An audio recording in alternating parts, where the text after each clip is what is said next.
is how quiet things are from across the street, right? Yeah. There aren't a lot of sound bites that make you say, oh, I can't believe they said that before a game. It's pretty much like business, right? A&M is going to handle their business. They're going to go about their business. You're not going to hear a lot of talk. Sometimes talk is good. Yeah. In fact, Jimbo, a couple years ago, in the moment, I enjoyed him firing at Saban. Maybe with a little distance. Maybe we shouldn't have gone at that direction unless you're going to follow it up with facts. But in that moment, I thought he galvanized the fan base. Unfortunately, that regime ended up being bad and they lost. But I like that this regime right now, they're just doing their work. It's another example of an old cliche in sports. A team takes on the personality of the coach. 100%. And Mike Elko goes to work trying to figure out a way to win the next game. He's not trying to bring attention on himself. He's just trying to win. Yep, exactly that. So let's, I want you to listen to a couple of bites, okay? All right.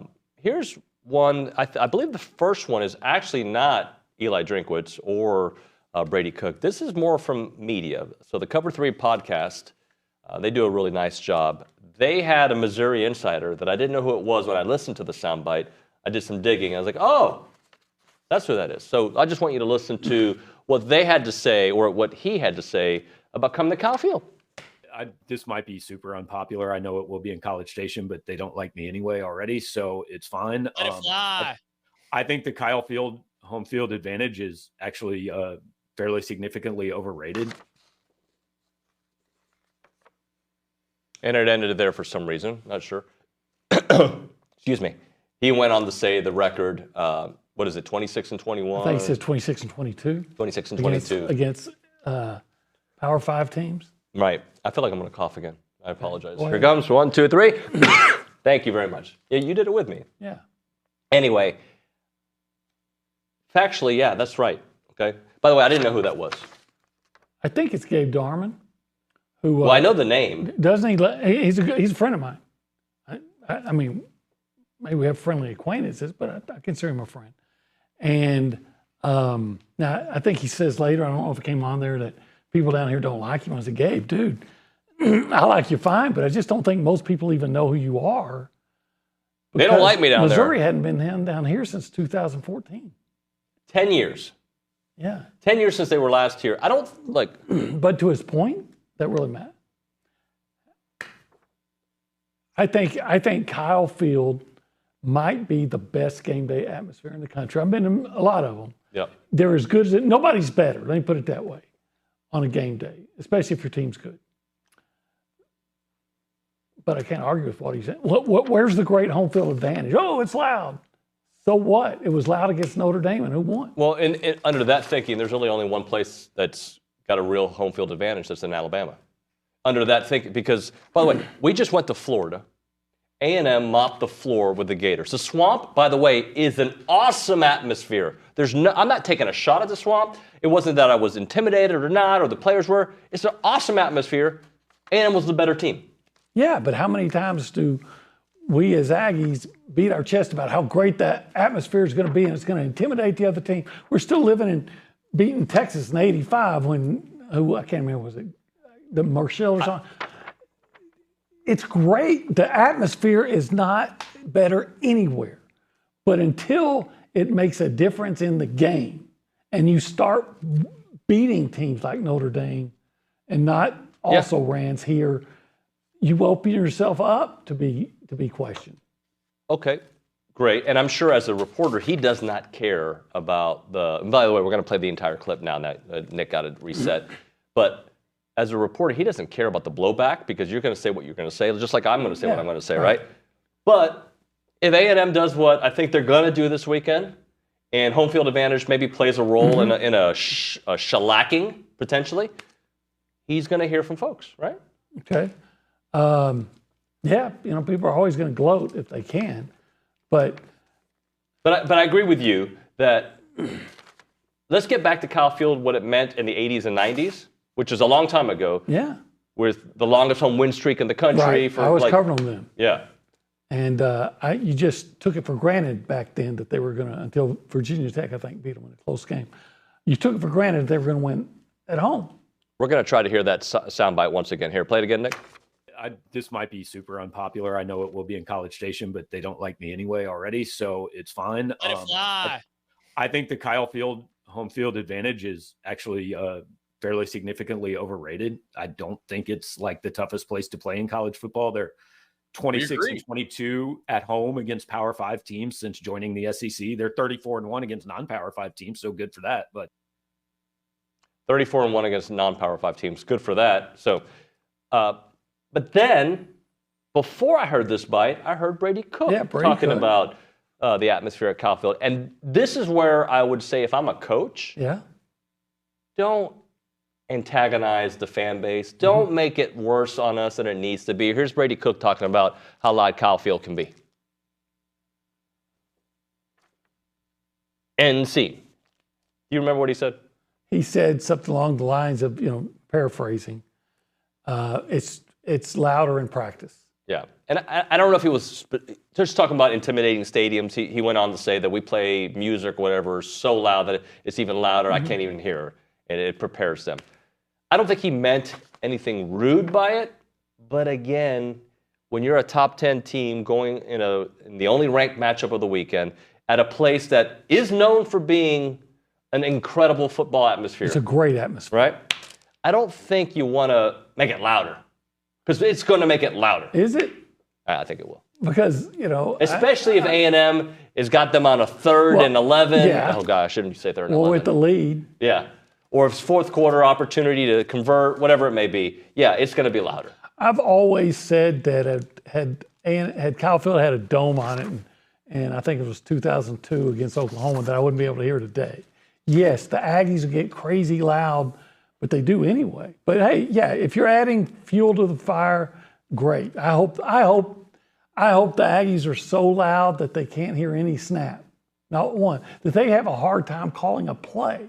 That there's that calling an audible is a futile exercise. That's how I hope it is. Should we try to listen to the soundbite? Because apparently presenters have given us issues today. Let's try to listen to Brady Cook trying to talk about Kyle Field. Good God. I hate technology right now. Anyway, you know what works? Humans. Yeah. AI, you're not taking over. We're going to keep doing the show here. All right. Let's do Heisman Watch because I'm frustrated with that whole topic. Heisman Watch brought to you by Shirtlift Law Firm.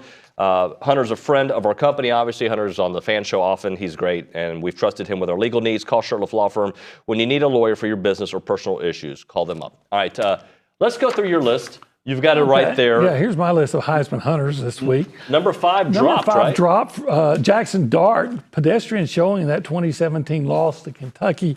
He threw for 261 yards and a touchdown. That's not a bad day. We would celebrate that around here, 261 yards passing. But it's not really Heisman worthy. If he has another pedestrian day, his whole candidacy's probably over. Right. Number 4, I got Dylan Gabriel, the Oregon quarterback. He led the Ducks to a 34-13 win over UCLA. Was really not that big a deal. They're terrible. But he passed for 278 yards and 3 touchdowns. We would definitely celebrate that here. Hopefully we'll get something like that this weekend. He's been going to Evan Stewart a lot, right? No, I don't think so. Oh, that's right. He does. Yeah, I think Evan's got I think Evan may be 3 or 3rd or 4th on that list. I think he had 3 catches last game. Oh, okay. For like 14 yards. 14 yards? Something like that. Yeah, they got other guys to throw to. Oh, interesting. He's completing a national best 81.5% of his passes, throwing for 1,192 yards and 9 touchdowns. That offense is going to work. They look better than they obviously looked the first couple of weeks of the season. Yeah, I still want to wait till they see really good competition. Which should be coming. They got Ohio State coming up pretty soon. Yep. Number 3 could be number 1 on many people's list. Yeah, it might be. Jalen Milroe. Look, he got off to a relatively slow start in the Heisman race anyway. But, man, he made up some ground. Look, he beat Georgia. And normally I don't like to say, well, the team beat Georgia. I think Jalen Milroe beat Georgia 41-34. Let's talk about what he did in that game against Georgia. Let's do it. 374 yards passing, 2 touchdowns, rushed for 117 yards. Heisman-esque performance. 36-yard run for a touchdown. Yes, Heisman-esque performance. Going to have to keep a close eye on that kid from Houston moving forward. There's going to be a little bit more Texas love in a minute, but I like that this young man stays where he is right Yeah, in fact, I'm very close to putting him number one. Oh. And look for him to put up some huge, even bigger numbers. But Ashton Jeanty, the Boise State running back, he's the national leader in rushing yards and rushing touchdowns. And last week, 259 yards and 4 touchdowns in a 55-24 victory over Washington State. 2 of his touchdowns were on runs of 64 and 59 yards. In 4 games, Jeanty has rushed for 845 yards, averaging 10.3 yards per carry. 13 touchdowns. That's freaking fantastic. And now they're getting down to the Mountain West teams in their schedule. Yeah. And this guy may go for 2,500 yards. Well, number one is a guy that I don't think will stay at number one. I don't think so. But I did draft him early on in the process. Let's just say that. Well, you've been on Cam Ward, the Miami quarterback, for a long time. And look, did Virginia Tech get hosed last week? Yes, they did. But don't blame Cam Ward. You know, he did his part. He went out and threw 2 fourth-quarter touchdowns that gave Miami the lead. He passed for 343 yards and 4 touchdowns in that game. He leads the nation with 1,928 yards of total offense. He's passed for 1,782 yards and 18 touchdowns, rushed for 146 yards and 2 TDs. Miami is on the fast track for the playoffs. They got to take care of business, as everybody does. But well, you can get on a fast track when your conference may be running interference for you. Well, this is true. But the ACC overall, 2 legitimate playoff contenders? Yeah, I think Clemson and Miami. And Clemson, it seems like they figured things out since the Georgia game. Now, that game was embarrassing, but it seems like they figured things out. Yeah, but the second half of that game was embarrassing. Georgia took over then. It was a pretty close game at halftime, but that's why you play 4 quarters. I didn't tell the people. I don't know. They probably tuned in and thought they were listening to NPR, but this is not NPR. You knew that, right? No, I knew that. This is TexAgs Live. We're presented by David Gardner. Gem of a guy. Yeah, he's David a gem Gardner of a Jewelers. guy. Yeah. We're in the Rollo Insurance Studio. Yes, we are. Okay. This is the Go Hour. Presented by CC Creations. And we call this the Cool Zone. Let's see if you know the sponsor it is here. Cool Zone. Well, it's holistic planning. There you go. Investment, tax, and estate planning. The NFL recently became the last of the big 4 North American sports leagues to allow private equity firms to acquire ownership stakes in teams. For years, professional sports investing was reserved for the ultra-wealthy. Not anymore. If you're interested in learning more about professional sports investing and determine it may be appropriate for you, Holistic Planning is your ticket. Go check out investinprosports.com today. Let's go around the room and say hi to the people. If you want to be a part of the conversation, you can call us up on the Boss Firearms Hotline, 979-693-1150. You can text us at that number as well. We go behind the glass. We say hi to the Nick Savage. Nick, good morning. Howdy, good morning, y'all. How are you? So you're telling me I can invest into the Houston Astros and be part owner there? Do I get to make roster moves? I think it's too soon to bring up the Houston Astros, Nick. Okay, I was just going to say. I saw a lot of Rangers fans gloating that the Astros lost, and then coming after Bronny because, of course, he had the preemptive strike that backfired. Bronny is an instigator, so don't feel bad about him when people respond, and because Bronny is always draws the first blood. He takes the first shot. Yeah, First Blood, great movie. It was. Second time this week we've talked about it. Anything else on your mind, Nick?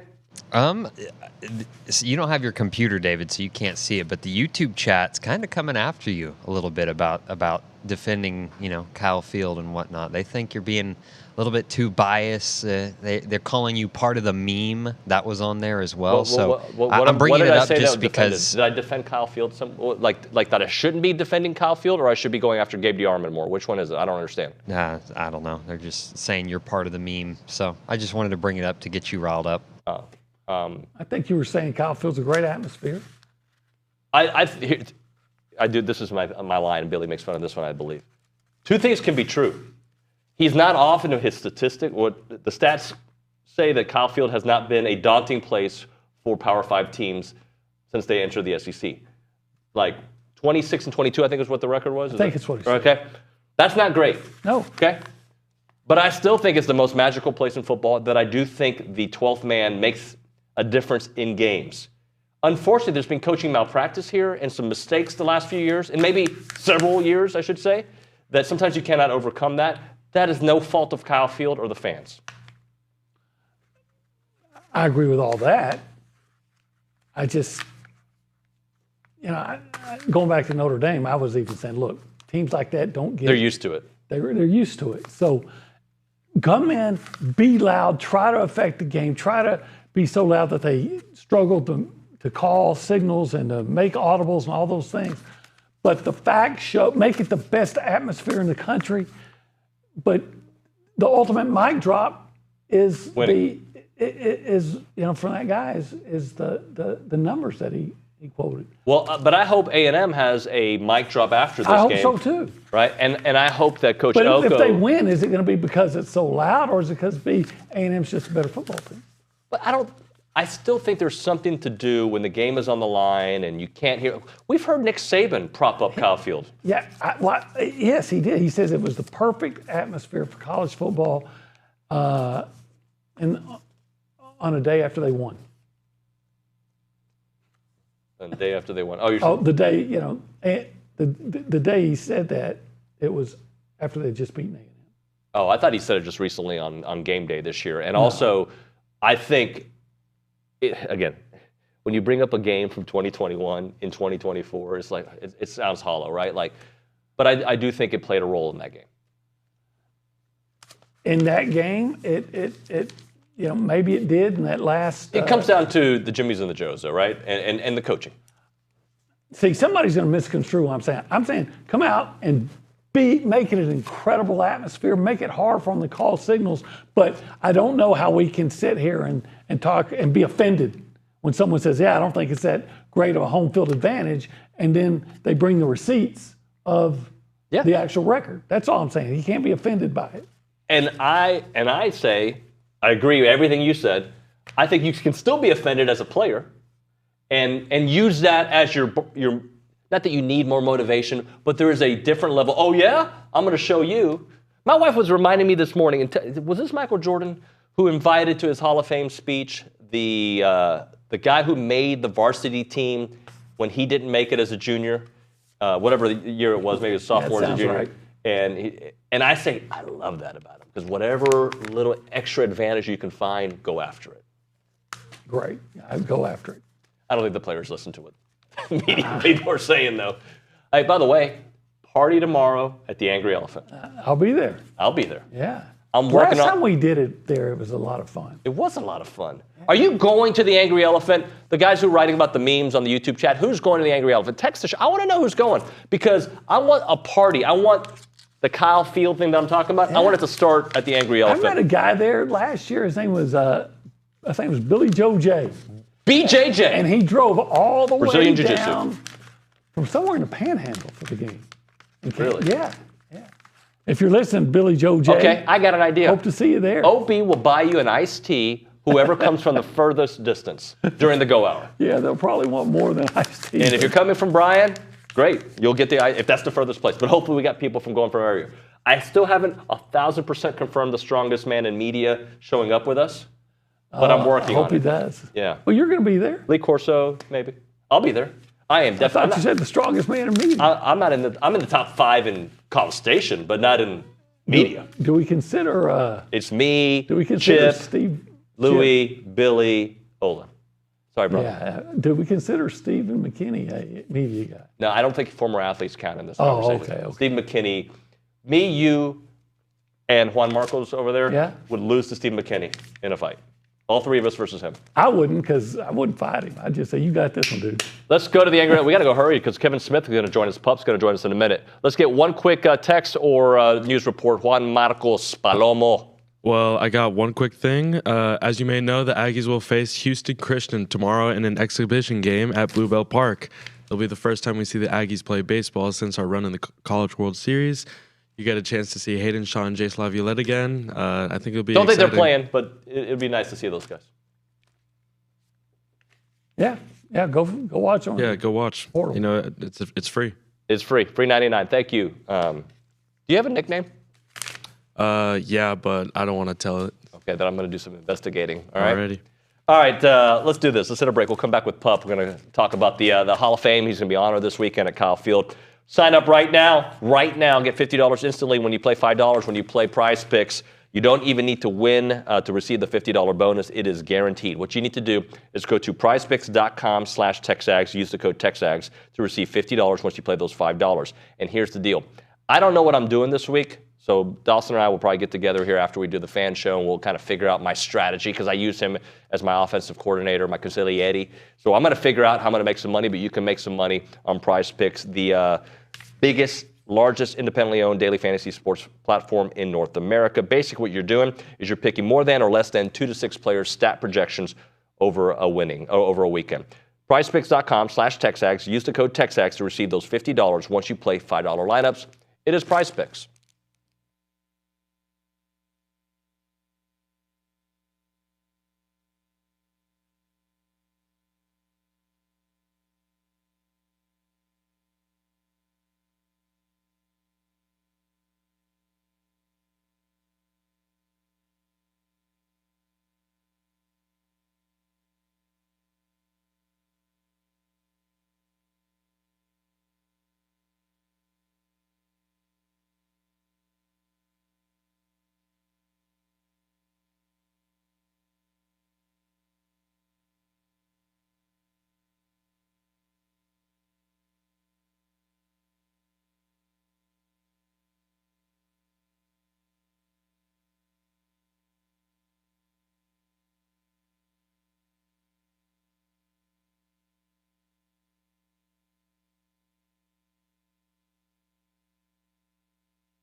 All right, we're back here on TexAgs Live. We are presented by David Gardner Jewelers. We are here in the Rollo Insurance Studio. It is the Go Hour presented by The Warehouse at CC Creations. OB, we're going to get Pup on the show here in a moment on the Boss Firearms Hotline. Boss Firearms provides high-quality firearms components to their civilian and law enforcement customer base. See what they got for yourself at bossfirearms.com.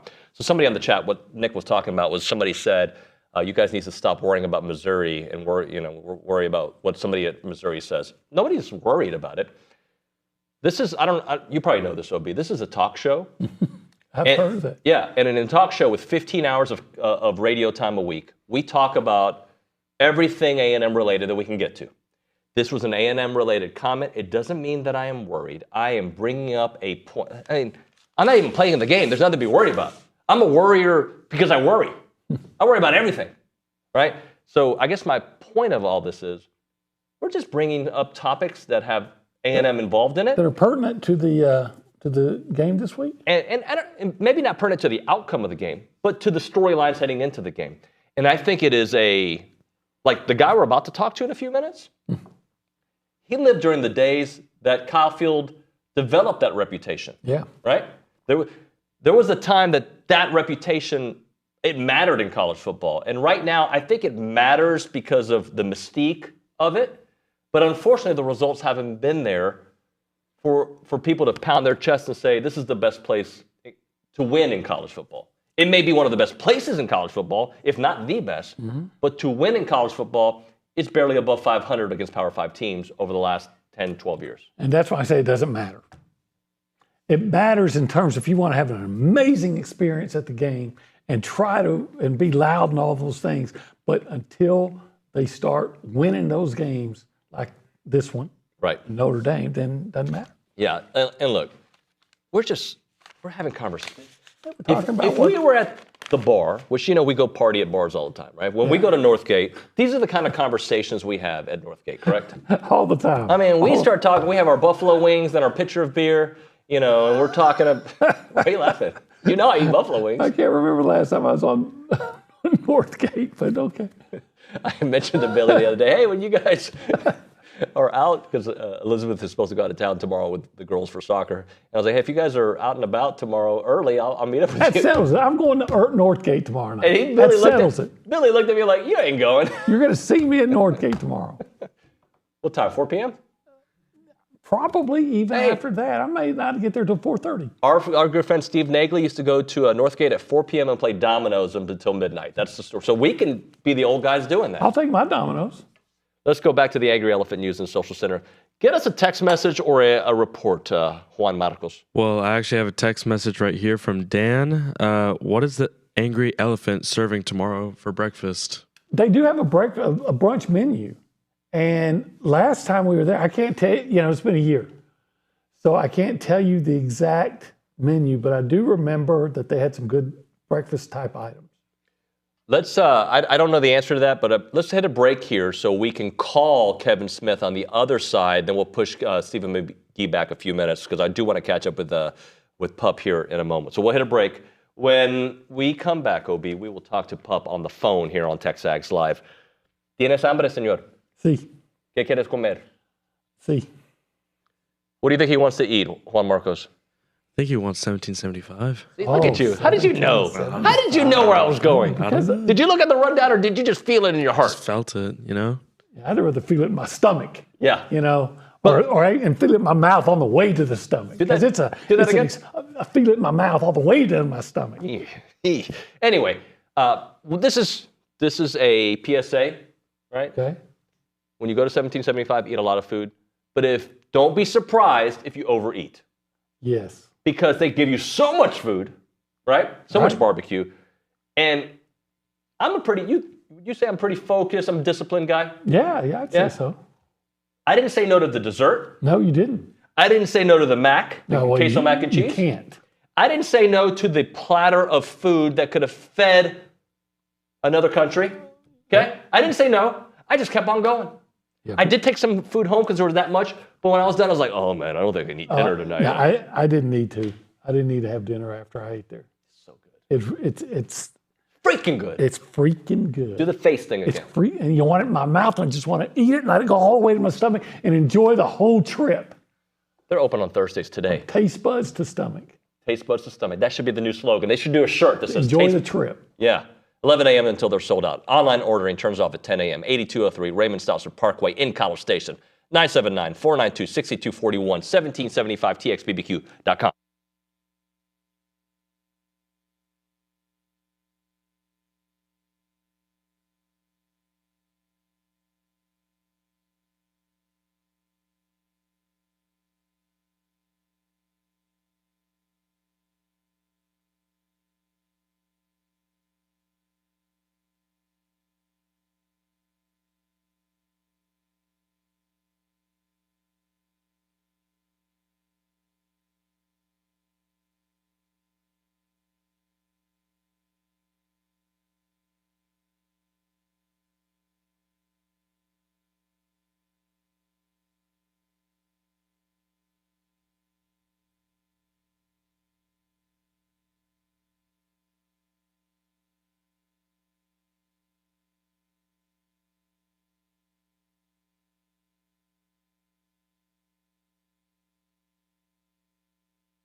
All right, we're back on TexAgs Live. We are presented by David Gardner's Jewelers Rollo Insurance Studio. Super excited about our next guest.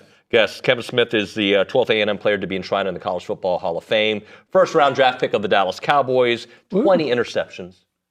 Yeah, and Probably more than that at Texas A&M. Well, at A&M, he's the interceptions leader with 20, interception return yards, 289, interceptions for touchdowns with 3, also credited for breaking up 32 passes. He went into the A&M Athletic Hall of Fame in '97. He's our guest here on TexAgs Live. Pup is on the show. Kevin, good morning, sir. How are you? Hey, how are you guys doing? Doing well? Yes, sir. Great. We're so happy to talk to you. It's going to be a great weekend. Just talk a little bit about being honored there at Kyle Field and just everything surrounding the induction coming here soon. Well, of course, it's always great just to get back to Aggie land, induction or not. It's I'm excited about this year's team. I think Coach Elko has a team that's shown some grit, and they're only going to get better. So that's first. Just being excited to get back to Aggie land, and I'm going to bring some friends down that hadn't been to Aggie land before. So that's going to be an experience when people finally they hear about it and they get to get down there and feel the spirit of Aggie land. That makes a totally different deal. So, but the honor is quite an honor. I never thought that football as a little kid, 130-pound high school kid would take me so far. But I stuck with it. Had some great teammates, had some great coaches, and just believed in the process, and it paid off in the long run. Well, yes, it has, and I've been a big fan of Kevin Smith from A&M and especially the Cowboys, and Kevin, you've always been so gracious with your time and so cooperative. I appreciate it. Hey, what do you think about these? What is your impression of these A&M cornerbacks this year? Because I know you watch. Well, it's quite a bit of them. I mean, every time you look up, it's a different combination.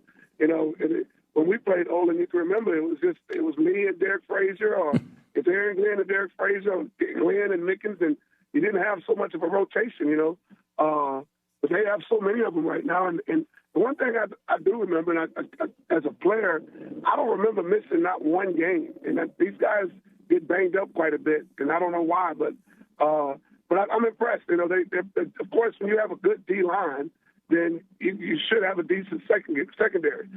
But these safeties, I'm really more impressed with the safeties than I am with the corners right now. We're talking to Kevin Smith here on TexAgs Live. Kevin, let's talk about the weekend itself. I think Frazier may even be coming. Who's all coming? What kind of festivities do you have planned? Okay, so of course I'm good friends with Johnny Poche, John Harvey, Slocum's partner with Italia 1860. So we're going to do some Friday night. I'm coming in, and we're going to probably have a little meet and greet, and I'm going to do some autographs and give some jerseys away. And then the game, I think I'm meeting with I don't know if it's SEC Nation Saturday morning, and I think at the 2-minute warning we're going to get the A&M maroon jacket, which is equivalent to the gold jacket the NFL delivers. So I think that'll be there. Jacob will be there. Coach Slocum will be there, and Ray Childress. So it should be exciting. It should be fun. I'm bringing some friends down that haven't been to Aggieland. I just can't wait to let them be a part of that. Hey, Kevin, I love nicknames, and Pup's a great one. Where did that start? Who bestowed that nickname on you, and what's the genesis of it? I heard it was because you were always chasing receivers. You ride on them like a puppy dog, but I don't know if there's any truth to that. So, where'd they come from, and what's the origin? Well, actually, it comes from my twin sisters that are 3 years older than me. Huh. I'm the puppy. I'm the baby of the family. I had 3 older brothers. One's passed away. But when I was born, they had a dog. Evidently, they had a puppy. And some kind of way, the dog got hit by a car. It went out in the street. And so when they brought me home, my sisters, they were crying. And so one of my older brothers told them that, hey, you guys need to stop crying. Girls need to stop crying because the dog is back. He's in the cradle. So they thought I was the puppy for the first 2 or 3 years of my life, and I became Pup from that day on. It's a sad story, but I love that story. It is a great story. That's a great. Hey, Pup, I got to ask you something about Kyle Field. So we just did a segment earlier on. There's some chatter online, and the Kyle Field isn't the place that it should be, and unfortunately, the record there over the last 10, 12 years isn't what it should be, 26-22. But you played at a time that if an opposing team came to Kyle Field, they would lose. Just talk about what that place can do to an opponent and what it does to the actual team that plays there at Texas A&M. Well, I mean, we wanted to take the will of the other team. And one good thing that we had that was intimidating was our A&M crowd. And we really lived on it. The communication now, the quarterbacks now have, do they have that in college where they can hear the coach on the sideline? Yeah. Yes, they do. I'm not sure. Do they have that? So, yeah. I mean, you didn't have the technology that they have now to communicate with the quarterbacks. The quarterbacks could not hear. I remember watching the Texas game, and I think before I even got to A&M, and I don't know if it's Todd Dodge or whoever it was, Olin, you may remember, but we got penalties because the crowd was too noisy. And so that was really hard for teams to really communicate and run plays and do what they needed to do back then. Whereas opposed to now, teams, they prepare for it. They're not intimidated as much. Evidently, they're not because the record has shown that. But back then, no one. I mean, I can remember maybe losing one game in Kyle Field or 2 games. We lost to Alabama my freshman year, and then we got cheated by Arkansas one year. Outside of that, I don't think we lost a game there in 4 years that I was there. Yeah, well, I remember covering them, and you just assumed that A&M was going to win every home game. It's not that way now. Did a loud stadium ever affect you? No, not defensively. In fact, I mean, defensively, you want that crowd yelling and screaming. Mm-hmm. But it affects you positively. Offensively, yeah. I mean, I wanted to play in a hostile environment. I always, especially in the pros, we'd love to go to Philly and then go to RFK Stadium back in the day. You wanted to go play those games and against those teams, but for offense, I mean, you really want to be able to communicate and get the play across, make sure the linemen have their blocking assignment. So it's a little tougher. It's a lot tougher on the offenses. But I mean, I don't know. Again, with the technology now and teams being able to signals and the quarterbacks, I mean, they're more. I don't know. I'm not going to say they're smart. I don't want Bucky to get mad at me, but they seem to be a little bit more advanced today with the offensive and the way they run their plays. That is the great Kevin Smith on the Boss Firearms Hotline. Kevin, thanks so much for making a few minutes. We're so proud of you. Congratulations, and hope to see you on the field. Okay, thank you. Gig 'em. Pup on the hotline. Nobody finer. No. Just active on the boards. Player, great. Yeah, active on the boards. Great player, great guy. Just a great person. The first time I met him, act like he's known me forever. Yeah. He's just that kind of guy. It doesn't matter who you are. He's not going to big time you. Yeah. If anybody could, it was him. I'm going to big time everybody here because I just talked to Dat Wynn a couple days ago. Bucky Richardson not too long ago. Some of the legends that played at this place, regular dudes. Oh, yeah. They don't even know they're legends. That's how they act. It's true. It's true. Right there, 3 of them. There was others like Richmond Webb. Yeah, of course, yeah. Just good people.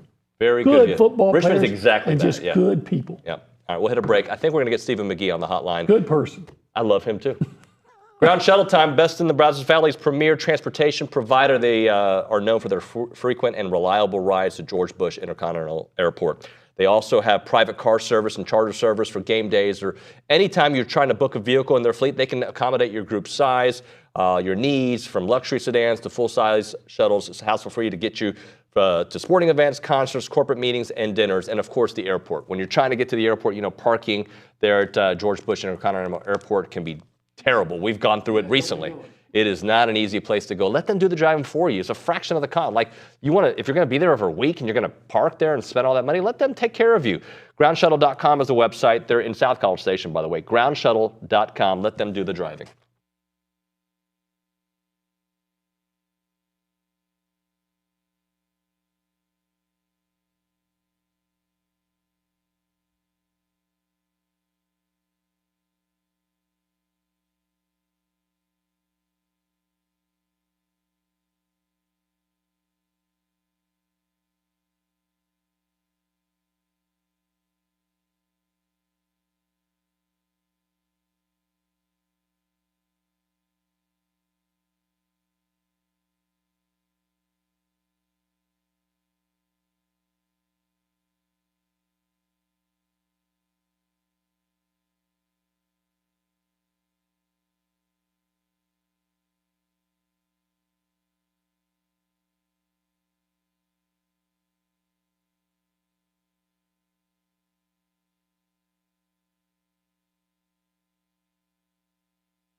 Good song. All right, it's TexAgs Live. We are presented by David Gardner's Jewelers Rollo Insurance Studio. We're going to go back, OB, if that's okay with you. Let's go back. To the Boss Firearms. We go from one legend to another. RQB1, Paragon Financial, Stephen McGee joining us here on TexAgs Live. Stephen, good morning, buddy. Hey, good morning, fellas. How are you, man? We're doing really, really well. How are y'all? We're good. Hey, let's start things off with Marcel Reed, because I know we're up against it. We only have about 6 minutes in this segment. He is struggling throwing the ball down the field, but he's winning games. How do you assess his play and the future of Marcel Reed with this offense? Yeah, I think it's an interesting situation. I think in one hand, quarterbacks get judged by the win-loss record, and he's 3-0. And I think he's provided a lot of spark for this football team. I love the way he handles himself on the sidelines and on the field and in the press room as well. I think he's a great representative and seems like a great kid. And so he's checking all these boxes, and you're just fired up. And, of course, the athleticism. And I think the question mark, and this will be a great test this weekend, assuming that he is the starter, is to say, how does his skill set match up against a better defense? I'm not trying to say Missouri is the best defense, but I think we can agree that it would be the best test that he's faced to date. And so can a football team bottle him up in the pocket, eliminate the legs, force A&M to throw the football, and then are we in these 3-and-out situations? Can we complete the deep pass? Those are question marks, right? So it'll be an interesting test for him and kind of that next progression as a young quarterback. Yeah, it seems to me that one of the biggest criticism, if not the biggest criticism I hear from him, is that in many instances the Aggies have an open receiver and he's just not finding them.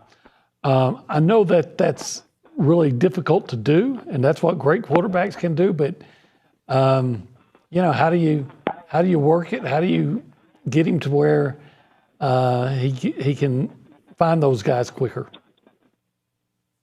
See, it's a great point, OB, and I think the trick for all young quarterbacks is, that first drive back to Bowling Green, he looked like a Heisman Trophy candidate. He was playing fast. He was playing decisive. And I think the key to that was number one was open, right? He didn't have to learn to progress on it to get to number 2 and number 3 on time. I think the big thing I've seen for Marcel is getting the ball out on time. And a lot of, you throw these deep balls, and it's difficult if you're taking 2-3 hitches because they outrun your arm. Only guys like Josh Allen and Pat Mahomes can make those throws. And so I think teaching the young guy to make those decisions on time, and that allows him to get a little bit more air on the ball. I don't know if you guys have noticed this, but his deep ball seems to be a little bit flat in trajectory. If you put more air on it, it gives you more forgiveness as a thrower, but then, it allows your receiver to run underneath it. Where if you have a flat deep ball, it's got to be perfect in order to complete it. And so, I think one of the things that would help him is get the ball out quicker. And so giving him easy progressions, right? 1, 2, 3, just move on time. If you don't like it, just be really confident in checking the ball down and getting out of your hands quickly. It's not a bad play to check it down to the running back for 4 yards. Stephen McGee with us on the Boss Firearms Hotline. Stephen, let's talk Connor for a moment. Let's say he has a full week of practice and looks good. I'm not saying he is. I hope that he gets healthy and we get a chance to see him at some point. How difficult of a decision would that be for Coach Elko? It's an extremely difficult decision. I laughed the other day. I told someone I'm glad I'm not the one making it. And I think it really works in our situation's a little bit unique in that you've got a decision that you've got to make that you feel like helps your team win football games today. And I think we all know our blind spot offensively seems to be the pass game. But more specific is, can we separate on the back end? And I think one thing Marcel does is he invites a lot of single high zone coverages, which allow those guys space, right? And we've seen them be more productive players. The play last week against Arkansas, cover 3, Noah Thomas, 75 yards to the house. That guy was backed up guarding the end zone on his own 20. I mean, to me, it indicates that, you got the threat of a running quarterback where Connor goes out there. It's not that he's not a good athlete. He certainly is, but you're going to probably invite a lot more man coverage. Do we have enough offensive power on the outside to get guys open? That's the struggle today. But then you look at the future and say, hey, we discussed this as what does it take to be a champion at the quarterback position, what has been the DNA in the past. And I'm not moved on this for the last decade, and I probably won't for the next decade, is you got to be able to complete passes and win from the pocket at the quarterback position. And so is Marcel ready to take that over? I don't know. That's a hard decision. I think both guys bring some really great things to the table. I'm just glad we have two really good players at that position. What would you think about, is this oversimplified saying, hey, Marcel, take the first read, not there, second read, not there, run? Yeah, I mean, I tell you, Obi, we laughed about this, I think, a couple of weeks ago, is whenever Coach Fran let me go on my first start, he said, hey, McGee, if number one's not there, you get running to the -A gap quick. And so, sometimes the best offensive plays with a guy like Marcel are the ones where you drop back to pass and then you just let everyone take off, and then he runs for 30-plus yards. So it's not the worst idea. I think the biggest thing I would push him on is to say, hey, let's just make good, sound decisions. If you don't like it, right, just make sure that you're not throwing the football late into coverage. And no turnovers yet. Stephen, great stuff, man. Thanks so much. We'll talk to you next week, buddy. See you. Our QB1, Stephen McGee, on the Boss Firearms Hotline. OB, the next time I see you, we'll probably be in the office. The next time I see you on TV, or on radio, or next time I hear Angry Elephant in South College Station. That's right by my house. You can walk there. I could. I don't think you will, but you usually walk by that distance in the morning, so you. Yeah, it'd be an easy walk, except that I have to cross the highway. Yeah, that's not safe. McKinney Brothers, they're going. Always look forward to them. Billy Lucci, going. Must be free food. A really strong media member from another city who does a national show might come. So. I'm going to say might. Hope so. I'm hoping, right? Yeah. I even said, look, dude, we got people willing to pick you up. Dan76, he's our Uber driver. He'll take care of them. We've got interns in the back. Yeah. Right? If Paul Feinbaum, who was on the show the other day, wants to come hang out with us, guess what? I'll buy him his first water. Not bottled, glass. You are nothing if not generous. I like your duck camp shirt. So do I. I love it. All right, we're going to hit a break here. We'll come back. Swope should be in studio next on TexAgs Live.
We are back here on TexAgs Live. We're presented by David Gardner's Jewelers Rollo Insurance Studio, having a good old time here on the program. I do, before we introduce Ryan Swope, I basically just introduced him, talk about Coach Elko speaking at the Touchdown Club of Houston at noon Wednesday, October the 9th at the Bayou City Event Center, 9401 Knight Road near NRG Stadium. The luncheon is presented by Vantage Bank, yada, yada, yada. Tickets are $50. Tables are 10 seats each. Table cost is $500. Basically, you want the info, go to the Touchdown Club website. It's touchdownclub.org. You can find the Coach Elko speaking engagement. And if you have any questions, you can email Neil Farmer at nfarmer07@att.net. All right, let's go to our favorite wide receiver, Ryan Swope, here in studio, looking like he's ready to go snipe hunting with me.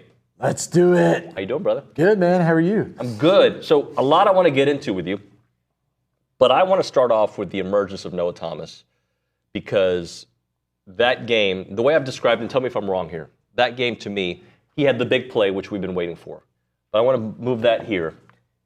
And then the reliable target that he became when they needed him beyond that play. He was a guy that I felt like they could count on in that game. And it's really the first time all season that he was a go-to guy. Yeah. No, I mean, it's about time. Yeah. It's about time we have an explosive play like that. Not only that, but just to see the separation. I thought the TV did a good job of, they kind of zoned in on his route. And, man, it was just a really, really good route that he ran, and he created a lot of separation.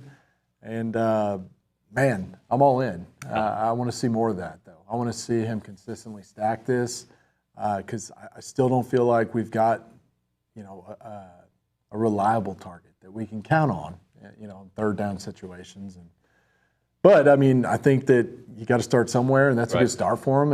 And moving forward, I hope that he'll take pride in that and kind of take that role on. Yeah, to your point, one game was Cyrus Allen, right? Like, there's been different guys popping up. Ja'Day had his moments. There hasn't been a reliable go-to guy. And part of me is like, well, that's good because you have a bunch of different options that you can count on. But nobody has emerged. I think this has been the closest to a wide receiver one in a game that we've seen this year. We've seen a big play from Cyrus Allen, but not the reliable target just yet. Yeah. No, I mean, I think Noah we saw flashes of it last year, and now, this year I feel like our receiver core is, below average. Yep. But I think that moving forward, Noah had his best game of the year, and we just need more guys to step up and make plays. I just feel like I know they're talented, but we've got to be more consistent, and we've got to have that guy that we can depend on in those certain situations that can create a lot of separation. And so I think we're heading in the right direction. But, I just want to see these guys stack games. Yeah. Had McGee been here, I was going to ask you both this question, but I'm just going to ask you. We usually do buy, sell, lease with McGee, and I'm going to do a buy, sell, lease with you, all right? Okay. Because you're a wide receiver and a legend at this university. So if you could have on the team that you're building, all right, let's say everything else is average, okay? Everything's average. You can have an elite wide receiver, an elite running back, or an elite offensive line, okay? Which one are you buying? Which one are you selling? Which one are you leasing? And I know you don't want to sell any of them because you want them all to be great, but I'm just saying when we're talking about elite. Well, I'm gonna buy an elite offensive line. That's what I buy too. That's the first. That you don't win games up front if you don't have a good offensive line. And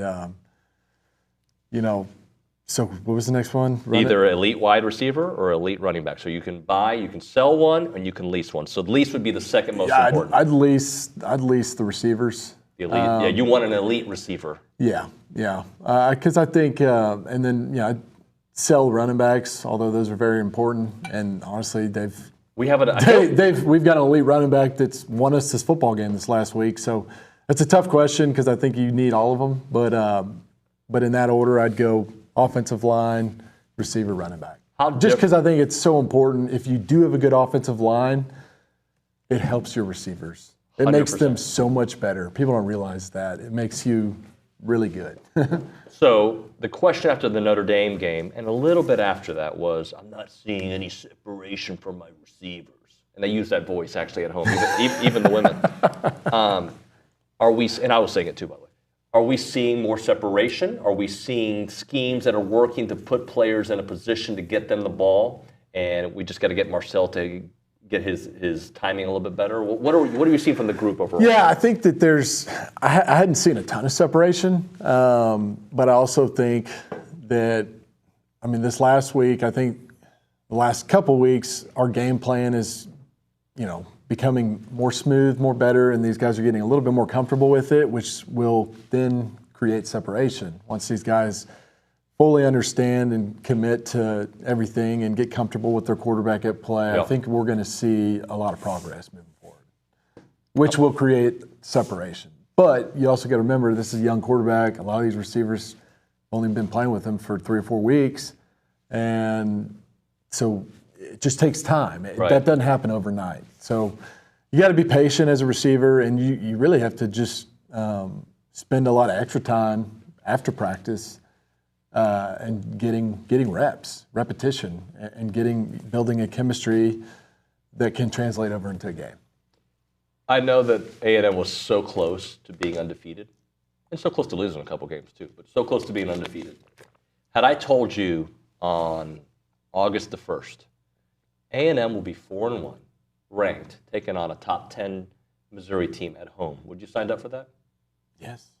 I'm excited. Yeah. I think going back to Florida, I think Marcel Reed gave a spark for our football team. I think he gave them a sense of hope, and there's a lot of things he can do better. But you also got to remember, this is his 3rd start. He's played 4 games. He's 4-0 across the board. And at the end of the day, that's all that matters. I think Marcel Reed gives us the best chance to win. So you last week said you've kind of moved on from Connor with this particular offense, at least for right now, or do you want to see Connor, when healthy, what he can do with this offense? I'm a big fan of Marcel Reed just because I see a lot of potential. I think there's still a lot of areas he needs to mature and develop as a quarterback, and that'll come with reps. Right.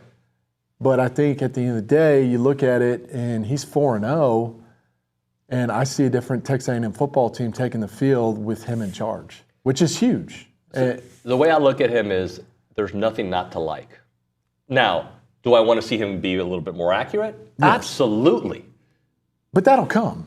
I hope. Yeah, I think it will. I think so. Yeah, I think as he gets comfortable, that'll come. But Ryan, where I'm at is I'm all in on Marcel, but I'm kind of still all in on Connor. Like, there's a part of me that says, how could I in July and August tell you, me personally, how much I think Connor's going to be a top 6-5 quarterback in the SEC, and allow the Notre Dame game to kind of completely change the way I look at him. Now, he did not play well. Didn't look elite against McNeese. He was fine against McNeese. He was fine, right? I shouldn't say he didn't look. He was fine.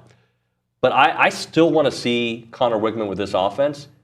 But every time I watch Marcel with the ball, I'm like, but you can take your time, buddy, because I'm liking what I'm seeing. So I'm really like, I'm being wishy-washy because I know what I think Connor can be, and I'm loving the direction Marcel's taking this team. Yeah. I think I look at it a little bit differently. I look at it as, first thing I look at is body language. I tell McGee this because him and I kind of have different perceptions on across the board.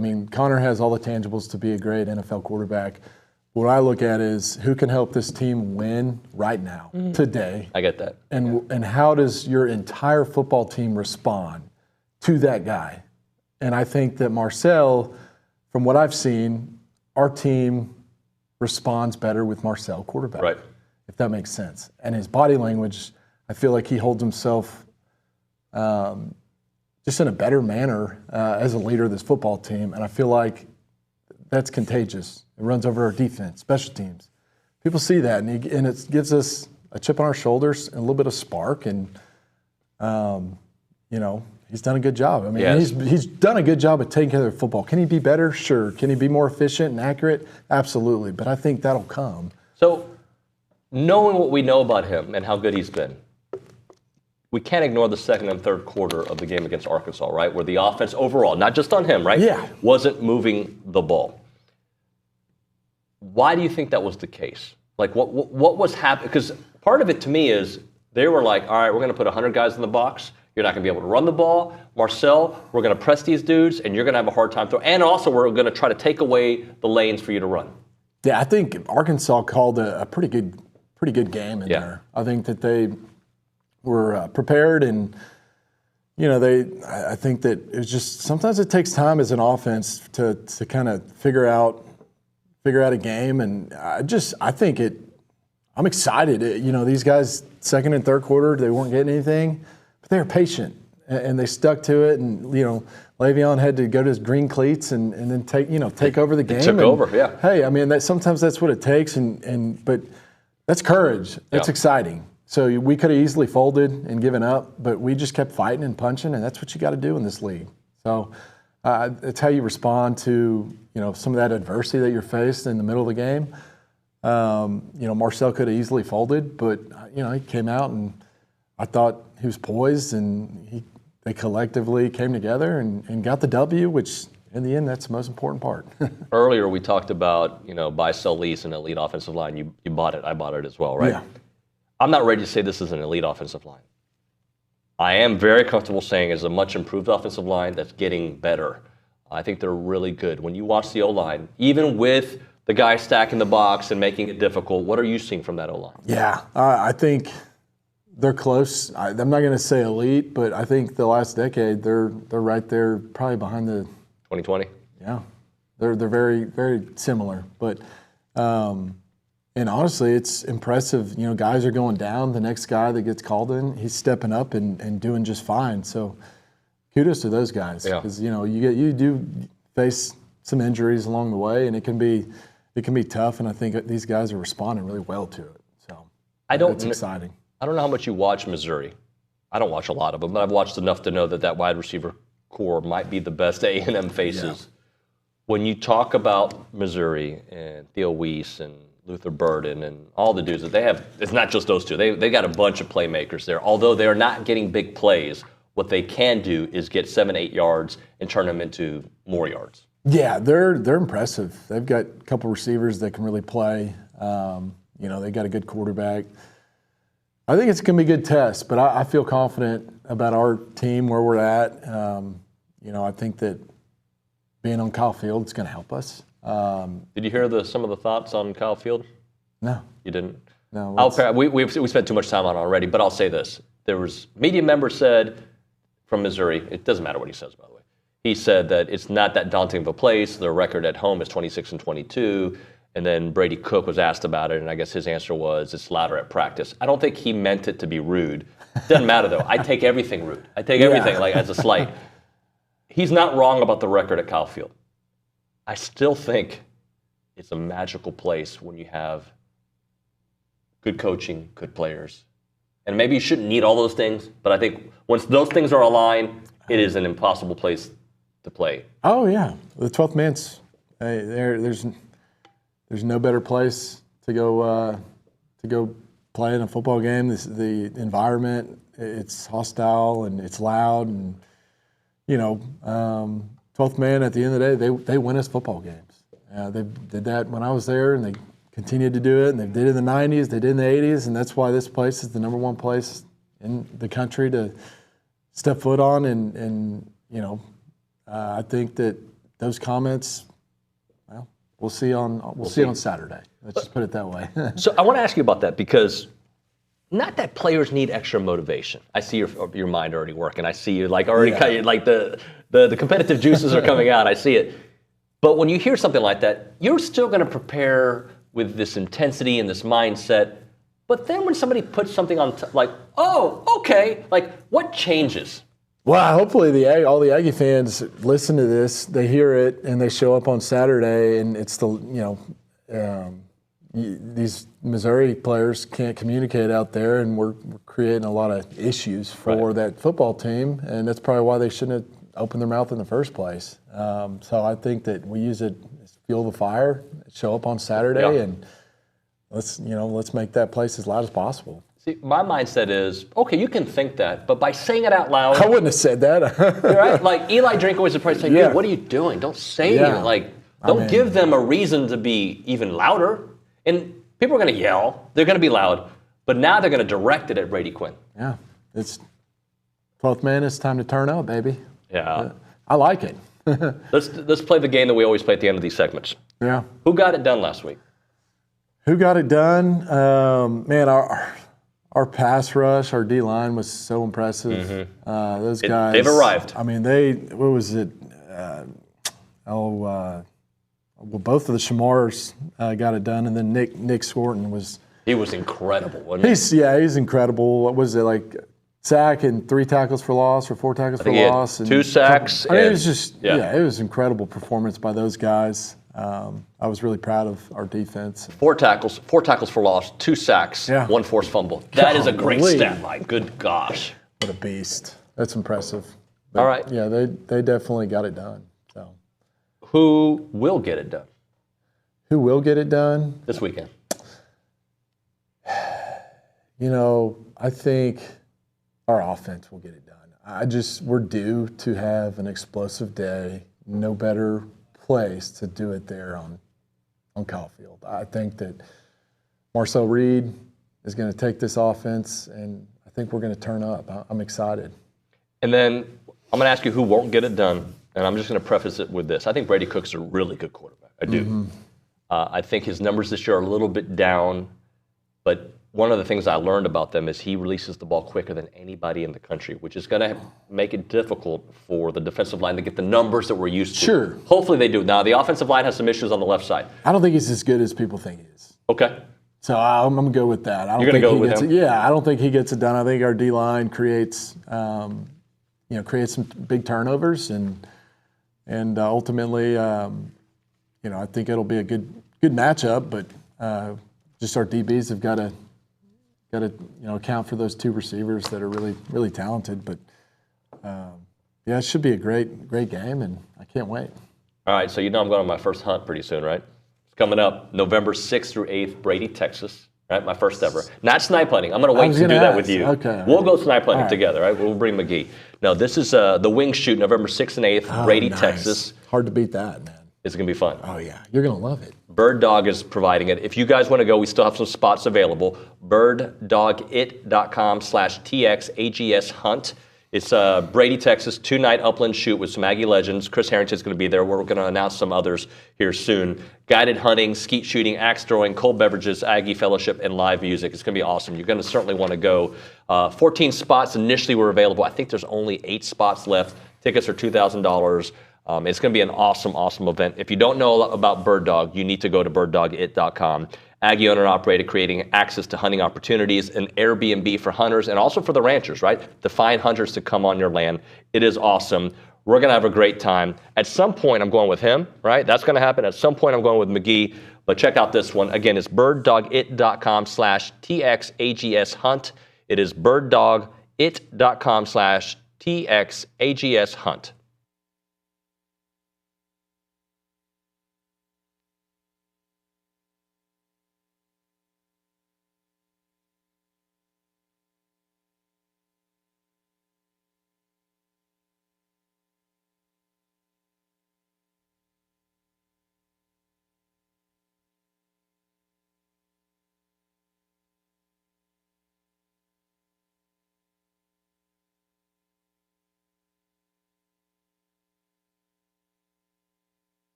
lost a game well, hey, I'm on the air. We haven't lost a game in a while in league play.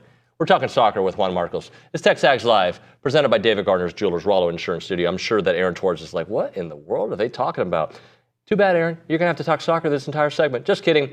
It is now time for Around College Football here on TexAgs Live. And Around College Football is brought to you by Milliken Reserve, a College Station community featuring homes, trails, farms, and wide open spaces with a mission to build a healthy community around nature. Take part in the Milliken Reserve community with a Conservancy membership. Learn more at millikenreserve.com. We go to the Boss Firearms Hotline. Our good friend Aaron Torres. AT, what's up, buddy? I mean, I did think you were talking about the Aggies. 2-0 in league play. What is it, 4 straight since Notre Dame? A lot of, listen, it's different. I think it was funny. I was thinking about this game this weekend. It's amazing what, I don't know how to say this delicately, but a competence, not the right word, but, like last year, previous years, whatever, we've talked about it, the highs, the lows. Like, this team is flawed. It's not perfect, but you kind of get the same team every single week. And I think as a fan, I don't know, I don't want to speak for you or the fans or the audience, but I think that's kind of refreshing. You're just like, okay, we know we can't do this, but we will do this well every single week, and it's going to result, at least so far, in a lot of wins. Yes, everything you said. I wish you would have told me that on Saturday, because you're right. On Saturday, I was an emotional wreck because that game was like, it just felt like for large stretches, like, how are we going to move the ball, bro? Like, that's what I was saying to Olin in the press box. And then they moved the ball at will in the fourth quarter. It was like a different team, and Le'Veon Moss had 90 rushing yards, and their defense, so I 100% agree with you. Sometimes the journey takes so much out of me, but the end result is what matters, right? And the end result is this is a 4-1 football team with a top 10 team coming to Kyle Field. You couldn't ask for a better script. You can't ask for a better script. And listen, you can't ask for, and I don't want to put the cart before the horse, but a better pathway, right? I mean, listen, we got to get through Saturday, but we know what the schedule does and does not have. And all you have to do is keep doing what you've been doing. Doesn't matter how you win games. But the bottom line is we know, and they said on the broadcast, no Bama, no Georgia, Texas at home, obviously no Oklahoma. So there are a lot of winnable games left on this schedule. And, you don't have to be perfect. You don't have to be 11-1 to at least be in that conversation. Not saying you'll get there. And it obviously starts with this weekend. But I think there should be excitement. I know it doesn't always look the prettiest, but 4-1 is 4-1. 2-0 in league play is 2-0 in league play. You pick up a big road win a few weeks ago. Now, as you said, top 25 matchup Saturday morning, I guess, at Kyle Field. Isn't it funny, especially in my role, you always have to put a disclaimer. Look, this is what's possible. I'm not saying they're going to do that. You just did it. I do it every day, because the reality is today we can have that conversation. Now, that conversation goes a different direction if they lose to Missouri this weekend. But if they win against Missouri, then you start looking at what's left on your schedule. Like LSU, that's tough. Going to South Carolina, that's tough. Texas, obviously, at the end of the year. But if you're able to do this, and I think the same thing could be said about Missouri when you look at their schedule. It's pretty easy. Yeah. But if they lose to A&M, then it just seems like they have to be perfect almost the rest of the way, because if they lose to Bama later on, then I don't know if a 10-2 Missouri team gets in. Maybe they do. I don't know. I don't think it's a guarantee, is I guess what I'm saying at that point. Well, two things. One, my first ever radio partner, Arnie Spanier, who's a radio legend, he's got a gravelly, he never smoked, but he sounds like he smokes a cigarette, pack a day. But he always used to say, Torres, the show's tonight. And what that means is, listen, you have to react to information in real time as we have it. And right now what we have is a 4-1 Texas A&M team with a very manageable schedule going forward that becomes significantly more manageable if you get through Saturday. The other thing that I would say is, and I think this is an interesting byproduct. We obviously saw this in the previous iterations of college football, but it's not now just what you're doing. Like I think in previous years, it was so much you control your own destiny if you keep winning.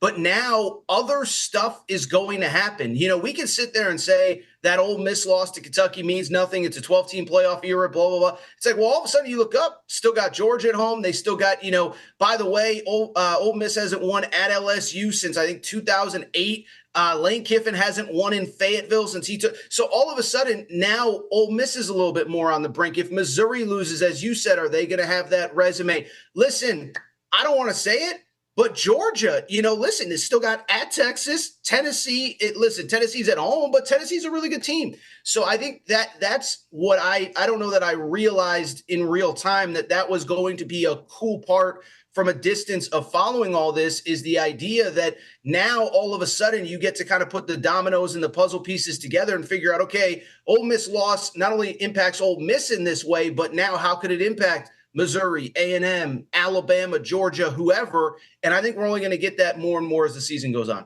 So this is it's interesting. A lot of people use stats about A&M historically, what they've done at Kyle Field over the last 10 years, what they did with Jimbo. So I'm going to give you a stat that just came in from Edward in Austin. I haven't fact-checked this one, but I'm going to assume it's correct. Drink is 5-12 on the road versus Power 4 teams since 2020.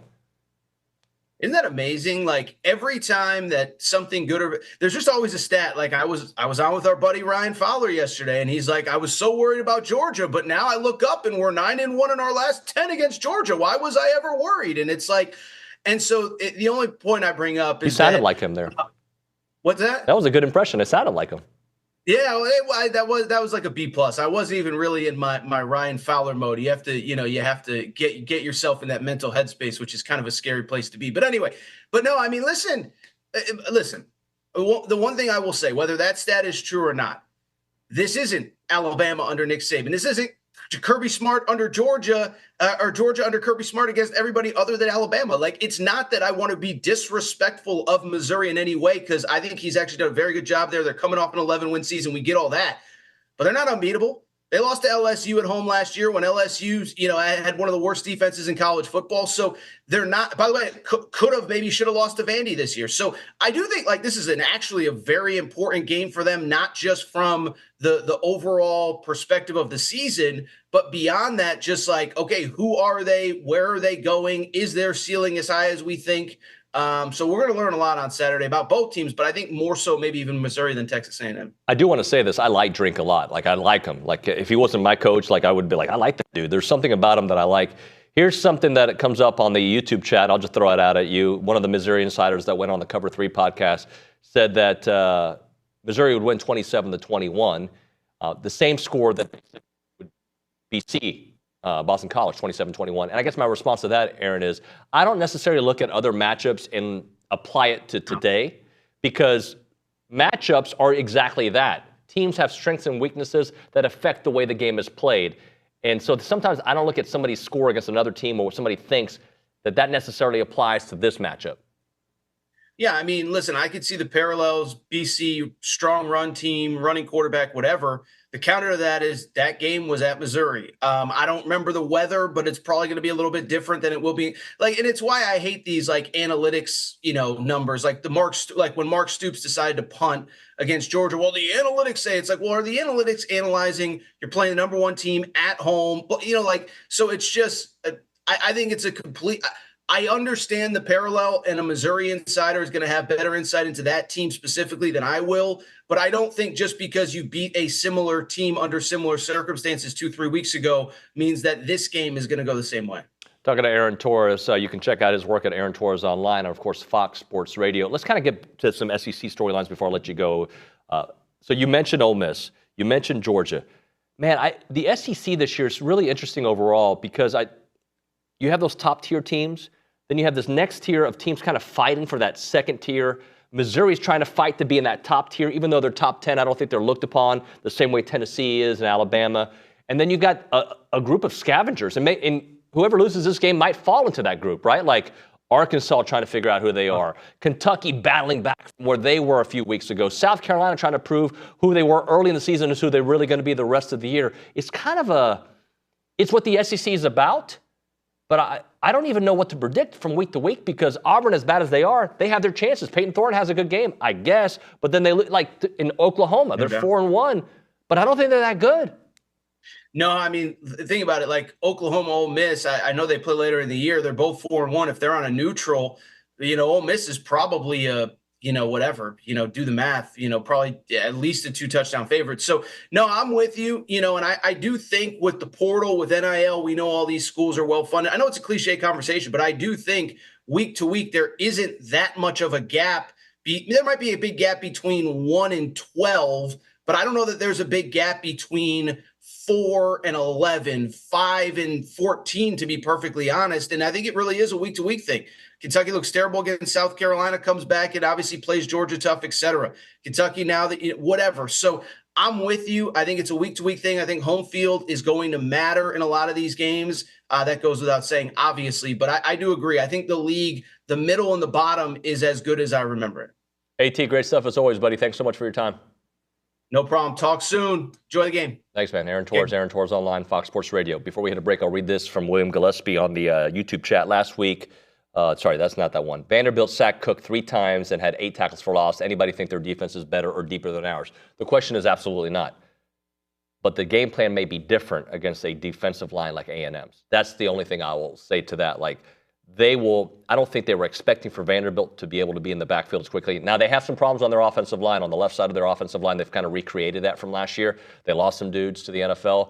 So they are trying to work that piece. So there is obviously opportunities there.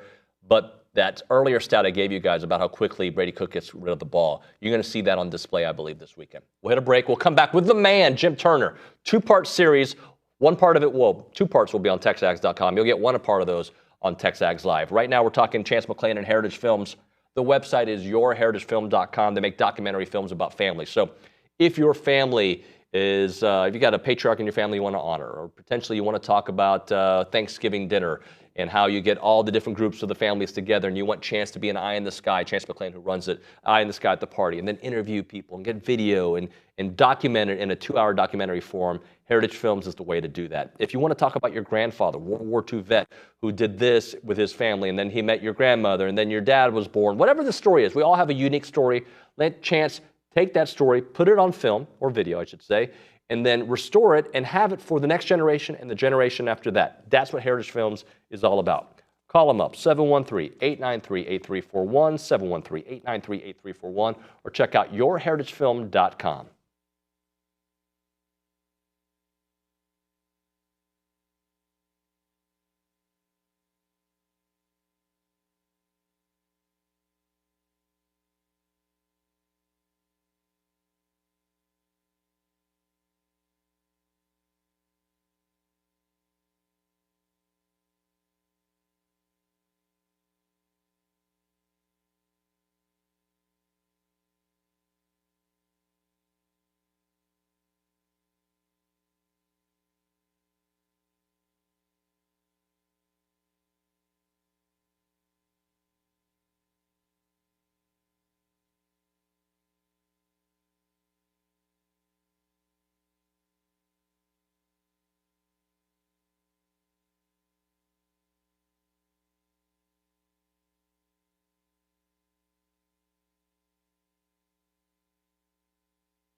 We're back here on TexAgs Live. We are presented by David Gardner's Jewelers. We're here in the Rollo Insurance Studio. FBS Appliance and their team of experts are here to help you with the appliances that make your house a home. They have all the top brands to make your life easier with appliances to fit any budget. They've been caring for Texas since 1988. They have all your trusted brands like Bosch with expert staff, trained installers to guide you through the purchase, because FBS Appliance is your trusted appliance store. Their services don't stop with sales. As I mentioned a moment ago, their expert installers carry out by skilled technicians who are factory trained. 8 showrooms across Texas, but obviously they have one right down the road there on Welborn here in College Station. Find them online at factorybuilderstores.com. Before we go to the Angry Elephant News and Social Center, and we're going to hear from Coach Turner here in a moment, Tom on the YouTube chat says, is this an Aggie channel I've stumbled upon? No, we are not an Aggie channel. We are the Aggie channel. We go to the Angry Elephant News and Social Center. What do you got for us, Juan? I have a question right here. It's asking, what happens to A&M following a win against Missouri? What happens to A&M following a win after Missouri? Mm-hmm. I guess first thing is, I shouldn't have done the apologies. They'll go into a bye week. They'll rest. They'll get mentally prepared for the grind of the SEC season that's ahead. They'll go take on Mississippi State on the road. They'll have LSU. I think what changes is I think people will look at A&M differently, because right now they're kind of like they might be, but they might not. Are they a pretender or are they a contender? And I think they instantly become potential contenders. They're not officially contenders until they do that, and I think beat LSU along with Mississippi State in that conversation. But that's what I think happens. I think that. All right, let's do this, guys. Let's talk to Jim Turner. So I recorded it yesterday. He was so good. It's a 2-part series, and by the way, it is presented. It's called School in Session. We're giving it a name. Presented by Duck Camp. Duck Camp gear is made for the people that live for the moments out there, where there are fish to catch, birds to hunt, time to kill, football to watch. Check out the gear at duckcamp.com. And 2-part series, as I mentioned. We'll have part of it here on TexAgs Live, and then the other part will be for the premium subscribers on TexAgs.com. So here's School in Session with Coach Turner. It's a Thursday, and it's time to learn a little bit. Jim Turner's in studio with us. Read, run, play. You're going to teach us a little bit how you install it and everything behind it. Yep. I'll show you exactly what the line's doing, exactly what the quarterback's looking at, and some of the obstacles along the way. Take it away. Great. Thank you. Great to be here. So listen, I put this in here for you, right? So we're figuring out what to install for you. So I figured this would be a big deal for you because of our quarterback right now and his ability to do this. Both of our quarterbacks have a great ability to do this right now, right? But let's just think about this real quick, right? So this is called 32, 33, search, read, whatever. They call it whatever they want.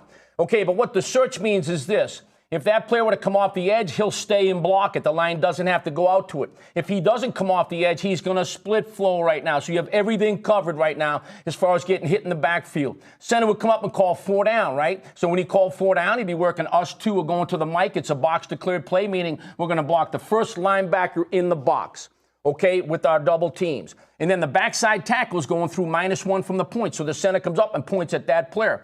Backside tackle is going through to the backside linebacker. It's a man block, okay? This is a man block, meaning this. I don't just stay in the zone because why? Because this is a read play.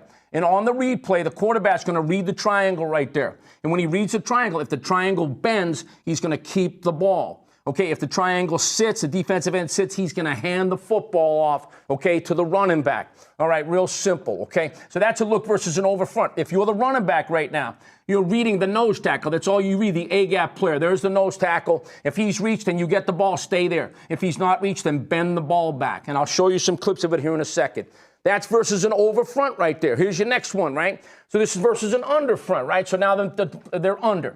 This is the nose tackle. So the center will come up and call 4 down. Okay, he's going to call solo. I'm soloing him. That puts them in a double there. Okay, and it puts us in a B block back here. When you're the tight end and you split flow right now, you're avoiding the defensive end. Just understand, if the defensive end is up the field, you want to be nice and tight because you know the quarterback handed the ball off. Okay, now watch. If the defensive end bends, now I want to get around him and get to the safety. When the Y comes around it, right, he always wants to peek the corner as well, because if the corner fired, he's going to have to block the corner. If you're the X, you know right now, if the corner fires, I'm going to have to go through for the safety. When you see these little deals right here with him going back, a lot of times, right, because this is a man block back here, meaning if the will comes back, the tackle's got to come back for him. I'm going to show you that on tape. Okay, but I want the tight end to peek that in case he gets out real quick. If he gets out real quick, he'll be sitting on the quarterback, and you want to take him before you get to the safety if you're the Y. Okay, so again, right, this is versus an overlook. Okay, with pressure coming off the edge, the Y would have to stay. This would be a give read no matter how you size it up, because the defensive end right here, if they're coming off the edge, most of the time he's going to slant that way, which would give you a give read, okay? And then the next one right here, right? So again, this is versus a 4-3, so that could be the nickel Sam right here. If they bring him into the well, it's box declared. And box declared means the center's going to go to the first box player. It doesn't matter if he's a linebacker or a safety or a nickel. So you go single, you go B block there, and now there is no safety. It's single high right here. So now the Y would come back. He's always going to -2 from the point. So the center point's there. The backside double team goes to the next one over, and the Y goes to -2 from the point. All right, pretty simple once you get good at it and once you understand the offense. Quarterback's doing the same thing every time right here. All right, then you got to say this is versus 3 down. This is odd. When the Sims walked out, they go odd. Same thing. Okay, those are awkward looks. This is 3 down with someone standing on the ball right there. The Sam is on the ball. He would stay. Same thing. And this is OT point outside and so on. Let me show you a couple clips right here. Okay, and this will take you right through the fronts, right? So you've seen this before, right? So this is A&M against Arkansas back in the day, right? So here you go. That's Trevor Knight right there running the same play. So let's look at it from the end zone. So right now, this is box declared. So the center would come up, and he would call us 3 are working together right now against those 3 to there. The tackle's on, okay? Backside tackle, okay? So watch Avery go through. This is a great clip for you, okay? So this defense right here, right, they know, okay, that this guy, right, is going to run this play. So what they said was we're going to take away the dive, okay, on Travion, okay, and we're going to fold him back. So you bend, and then you'll be sitting back there because there's no way that he can get to you. And they were wrong. Okay, watch 65. I'll see a great job by the left tackle right here, and the ball is out.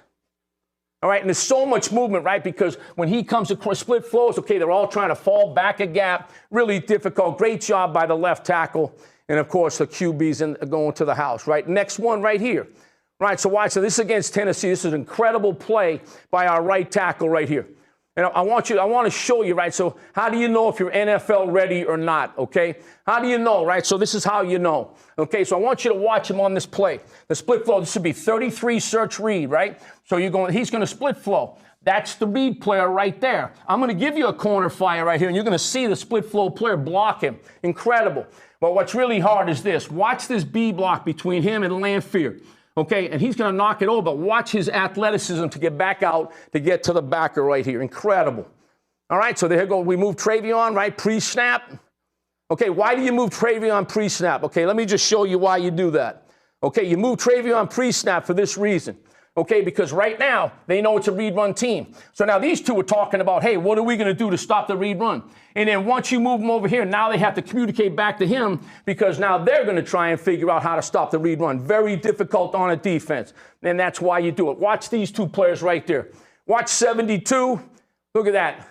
And just his ability, right, at 6'5", 335 pounds, okay, to be able to get back that flat, because he's playing Trevor right here. So they're bending, they're coming off the edge, he's taking away the dive. And now the linebacker's over the top to be there, but big man 72 says no. And the ball is out. And this is when you know you can fly. When you play an SEC team, okay, and you can beat this, a 75-yard run right here. All right, and he's just running away from corners and safeties. Incredible. All right, another great player right there. All right, watch now. You go again right here, right? So watch this one now. Let's just go to the end zone. This is split flow. Now watch. Okay, so on this one, they're going to make us give the ball to the back. So watch now. So the center comes up and he calls single, B block. So watch what they end up doing. This single right now, I call these push blocks. If you're the left tackle, just don't let him get inside. Okay, on this one right now, I want you to push this over to him. You know, on this one, it's a normal B block. So watch the center push it over. These are push blocks. If it was outside zone, these would be scoops. You're trying to do that. On tight zone, you want him to push it onto his lap. And what you get when you say that is you get a great fit between him. And watch the movement they get right here between Eric, okay, and Prater. There you go, and the ball's out. So, again, for the quarterback, he's just reading that player right there.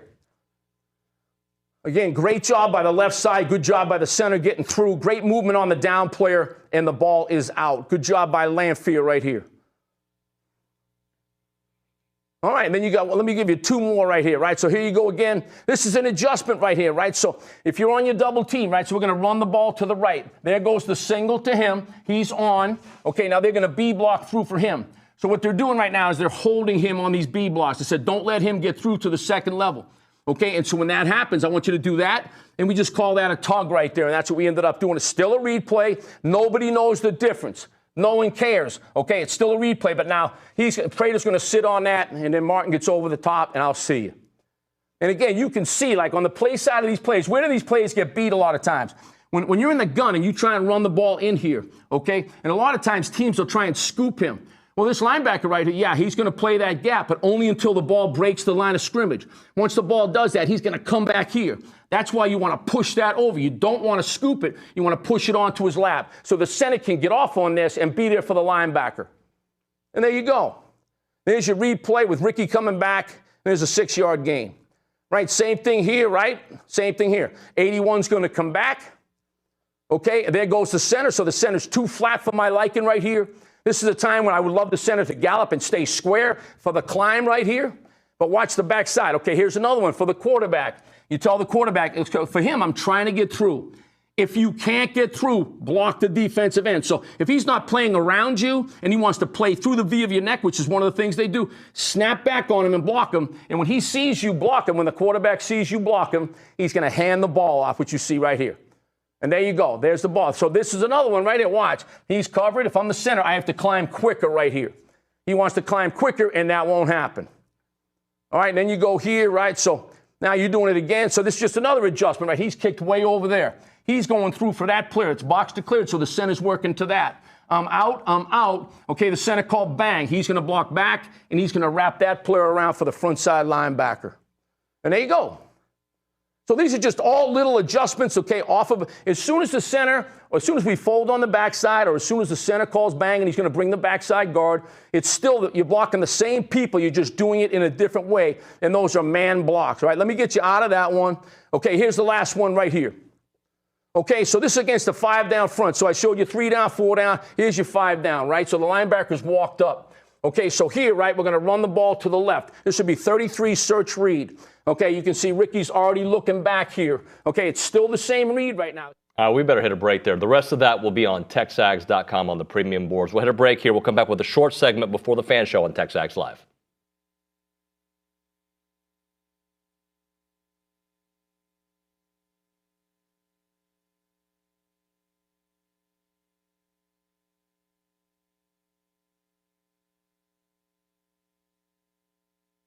What's up, TexAgs? This commercial break is brought to you by my good friends over at Aggieland Chevrolet, the official automotive sponsor of TexAgs.com and me, Billy Lucci. Greg Gunn is the proud owner of Aggieland Chevrolet and invites you to visit the dealership to experience true Aggie hospitality. From their friendly staff to the experienced service team, Aggieland Chevrolet is TexAgs approved. Check out the dealership off of Highway 6 in Bryan or go to AggielandChevrolet.com and tell them Billy Lucci sent you by.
All right, TexAgs Live. We've got maybe 45 seconds left here in this segment. We are presented by David Gardner's Jewelers Rollo Insurance Studio. Just confirmed, Pate State will be at the Angry Elephant tomorrow on the show. Josh Pate, 9:35. Probably spent about a half hour with us before the final countdown, maybe more, we'll see. But he is coming to hang out with us tomorrow at the Angry Elephant, the Josh Pate. I know I was alluding to the strongest man in media. Maybe you were thinking with somebody else. It is Josh Pate, so he'll be hanging out with us at the Angry Elephant in College Station. You can certainly visit the Bryan location, say hi to those folks, but meet us at the College Station location tomorrow. Show starts at 8. You can get there earlier. I don't know how much earlier, but I'll talk to you guys in a bit. TexAgs Live.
We are back here on TexAgs Live. We're presented by David Gardner's Jewelers Rollo Insurance Studio. Ladies and gentlemen, it's time for the Third Show. sign up and get $50. Brought to you by PrizePicks. Sign up and get $50 instantly when you play $5. You don't even need to win to receive the $50 bonus. Is guaranteed. And you go to prizepicks.com/TexAgs. Use the code TexAgs to receive the guaranteed $50 once you play in $5 lineups. Ladies and gentlemen, my dear friends are here. We've got Matt Browning, who doesn't listen to the show anymore, apparently. Just kidding. Yes, I do. Buenos dias. Hola, ¿cómo estás? Bien. The nicest person in College Station. It's been written. My guy. It's Yep. Nick Savage. No, I'm kidding. Roy Hickman, ladies and gentlemen. Good to see you. Good to see you. Good to be with you guys. Good to be with you. And Roy May is not only a very nice person, he's also a very intense person. Hello, Roy May. A little bit. How are you, buddy? A little bit. Dude, I'm great, man. We're 4-1. We're the only 2-0 team in the SEC. We got Missouri coming to town. The weather's beautiful. There's an Aggie baseball scrimmage tomorrow. Nothing's bad in the world. Angry right? Elephant shows. In the world, yes. Minus World War III. Angry Elephant is tomorrow, that show. So, like, how can you not be in a great mood right now? Like, who's going to the Angry Elephant? I'm going. I am. Can't wait. You going? Maybe. All depends on the wife. Okay, I got a question for you. Yeah. Okay. So you are, is it fair to say you're more of an AM radio listener? Is that a fair assessment? So do you know who Josh Pate is? I've heard the name. Okay, he's more like an internet sensation, but he's huge. He's going to be with us at the Angry Elephant. Oh, really? He's going to be there at 9:30. Oh. Yeah, just confirmed. I think I need to be there. Yeah. I think Josh Pate, from a standpoint, for national standpoint, is probably the best there is. Yeah, he is. I mean, I don't think there's even a question. I think there's not even a close number two. He breaks down stuff so well, and he is fair. He's very fair. He's very fair, and he's fair to us. He doesn't he doesn't take the cheap shots that a lot of these other guys like. Yeah, somebody fair to us is rare.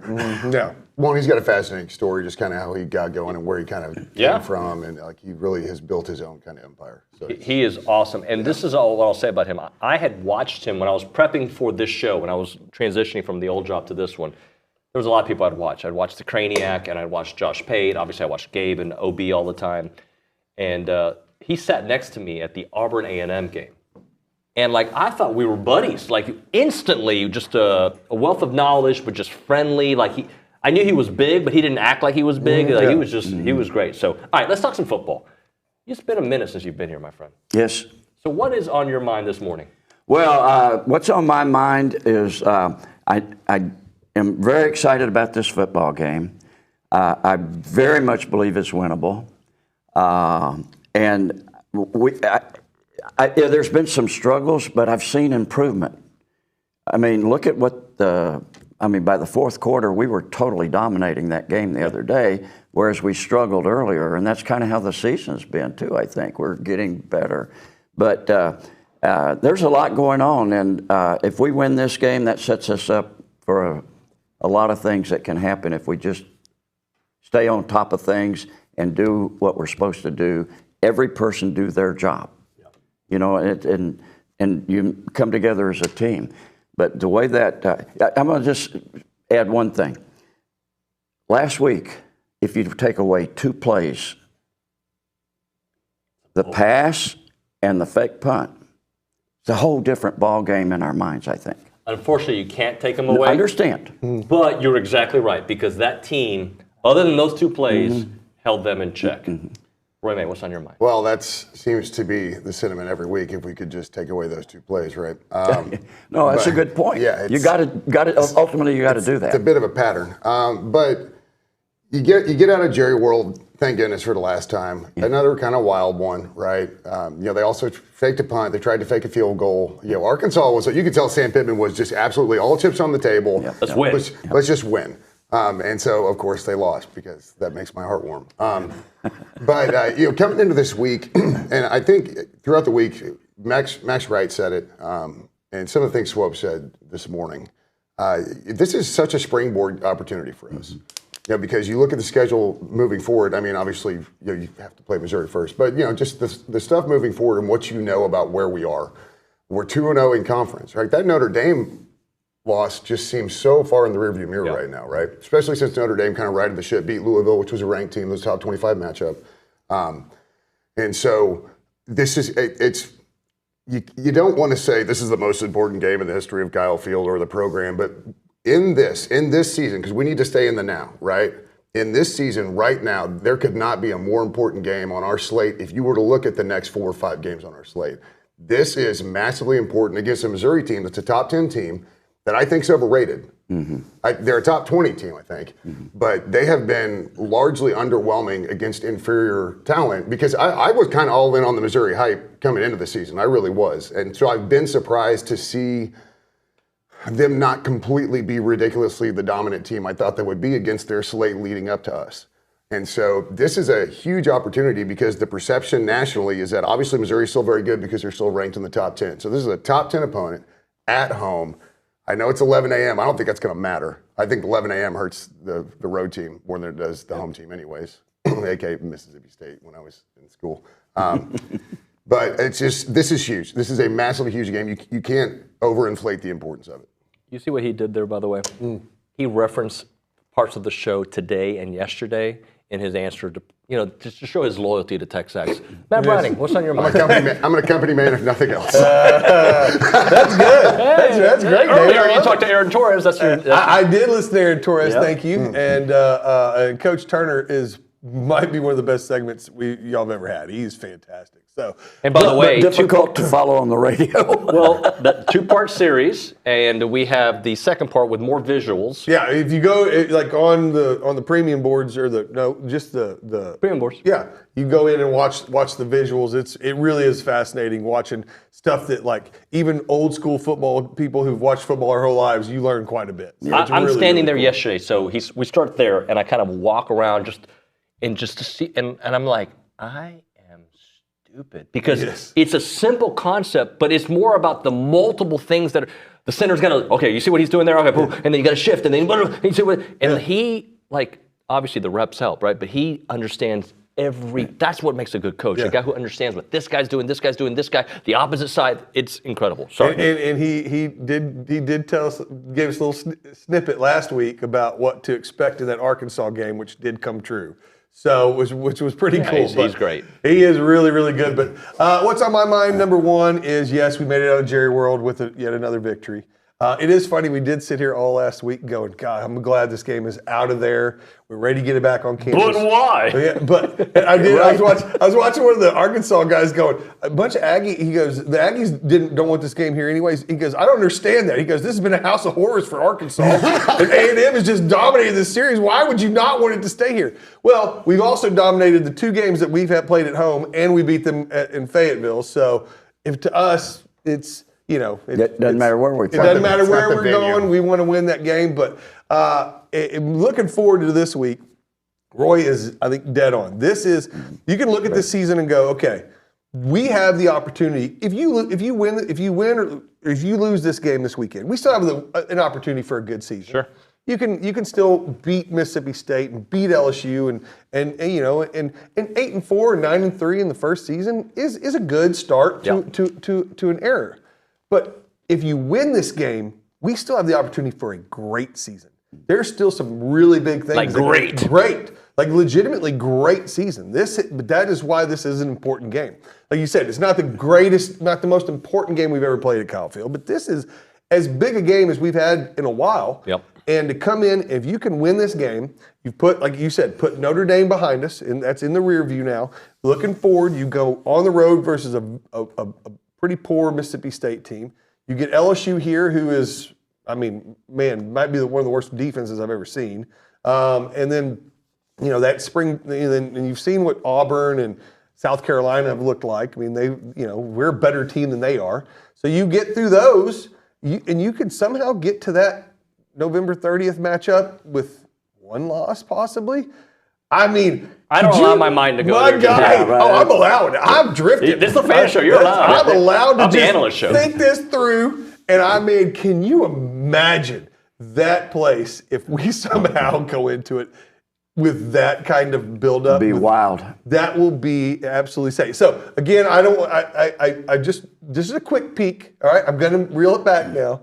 So no, this is a big week. This is a big week. I think, like Royce said, this is winnable. This is a winnable game. And again, they have played no one. We've played Notre Dame, we've played on the road. I mean, I know Florida isn't a great team, but that's still a talented roster. Played tough to win there. Yeah, I mean, Florida would be by far the best team they've played so far. Arkansas would be the best team that Missouri's played so far. So we've got some skins on the wall thus far against better talent than they have. So this is where I am, and I would like to get, and Brownie, you can start it off here. I have a hard time now at this part of my sports fandom analyst role of looking at how one team I did against another one and trying for it to make sense for an A&M. I think in today's college football, with all the changes, young players playing earlier than they used to, transfer portal, coaches hot seat, all these things that are happening, I can't look at how Missouri did against Boston College or Vanderbilt and think, well, look, Vanderbilt's not the level of A&M. Like, I have a hard, it's so week to week now that you look at Kentucky one week, how they look against South Carolina and get demolished to almost beat Georgia, to beat Ole Miss. Like, I just think it's going to be a bar fight every week. And I agree with that to an extent too, but you also have to say, like, if you're Missouri coming in, you've not played this level of talent yet. Right? You don't have, I mean, this level of talent this is going to be the most talented team you've played by far this year. We've played teams that have similar, if not better, more talent than Missouri has coming into it. So the experience level through the season so far is a little bit better. Plus, on the road, I mean, on the road in that environment versus that D-line and that front seven and, the offensive line that we're bringing in, that the run game that we're bringing in, they have not seen that yet. So, again, we haven't seen a team that has a passing attack like they have yet. We have not seen receivers like this. And Arkansas's receivers who are really good are not this. No. I mean, Luther Burden's might be the best receiver in the country. And so, I don't know. That kid, that 17-year-old at Alabama might have something to say Ryan about Williams? That. Golly, what a game that was, right? Yeah. But, He's 17? I had not heard that before. Yeah, had you never heard that he's 17? That's strange. You guys heard my joke last week that's overused, right? Yes. What is it? Jeff Kentz's dad, too. Yeah, I did hear that. I actually did hear that. That's actually really funny. I did hear that. He rooms with Colt McCoy. That's good. All right, so week to week, it changes. It's hard to read in, so just follow up on that. Week to week. Well, what I'm saying is, like, week to week, it's hard to predict in the SEC unless you are Georgia. Right. Although Georgia, Boy, Ole Miss. Can you believe they looked as bad as they did in that first half? I mean, I was shocked, really was. 28-7 at the break, is that right? Yeah. They were totally dominated. I've never seen a Georgia team dominated like that since. We have a Texas listener watching for the first time here. He asked if this was an A&M show, and I told him it's the A&M show. But that being said, it is the show. But Texas struggling a little bit with Mississippi State for a little bit. I guess my point is, put up your big boy pants in the SEC. And it doesn't matter who you are. Texas, Georgia, Alabama, teams that you don't expect to be able to enter that bar fight and lay some licks. Yeah. Now, I totally agree that every week is different. And it's different for a number of reasons.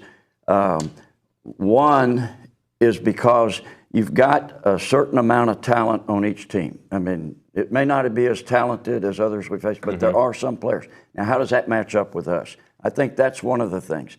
You can match up really good against this team and beat them.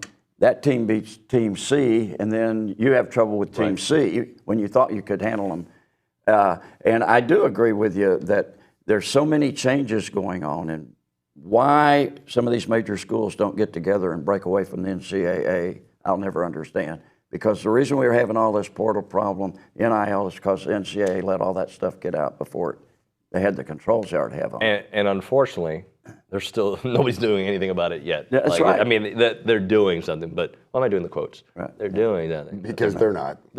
But they're kind of trying. One thing unique about the SEC is that they're even the teams, and I think you said earlier, the lower teams are still very good. I mean, think about Vanderbilt, guys. I don't know if they're going to be good when it's all said and done. The best Vanderbilt team we've seen in decades. Because James Franklin was there, Franklin, right?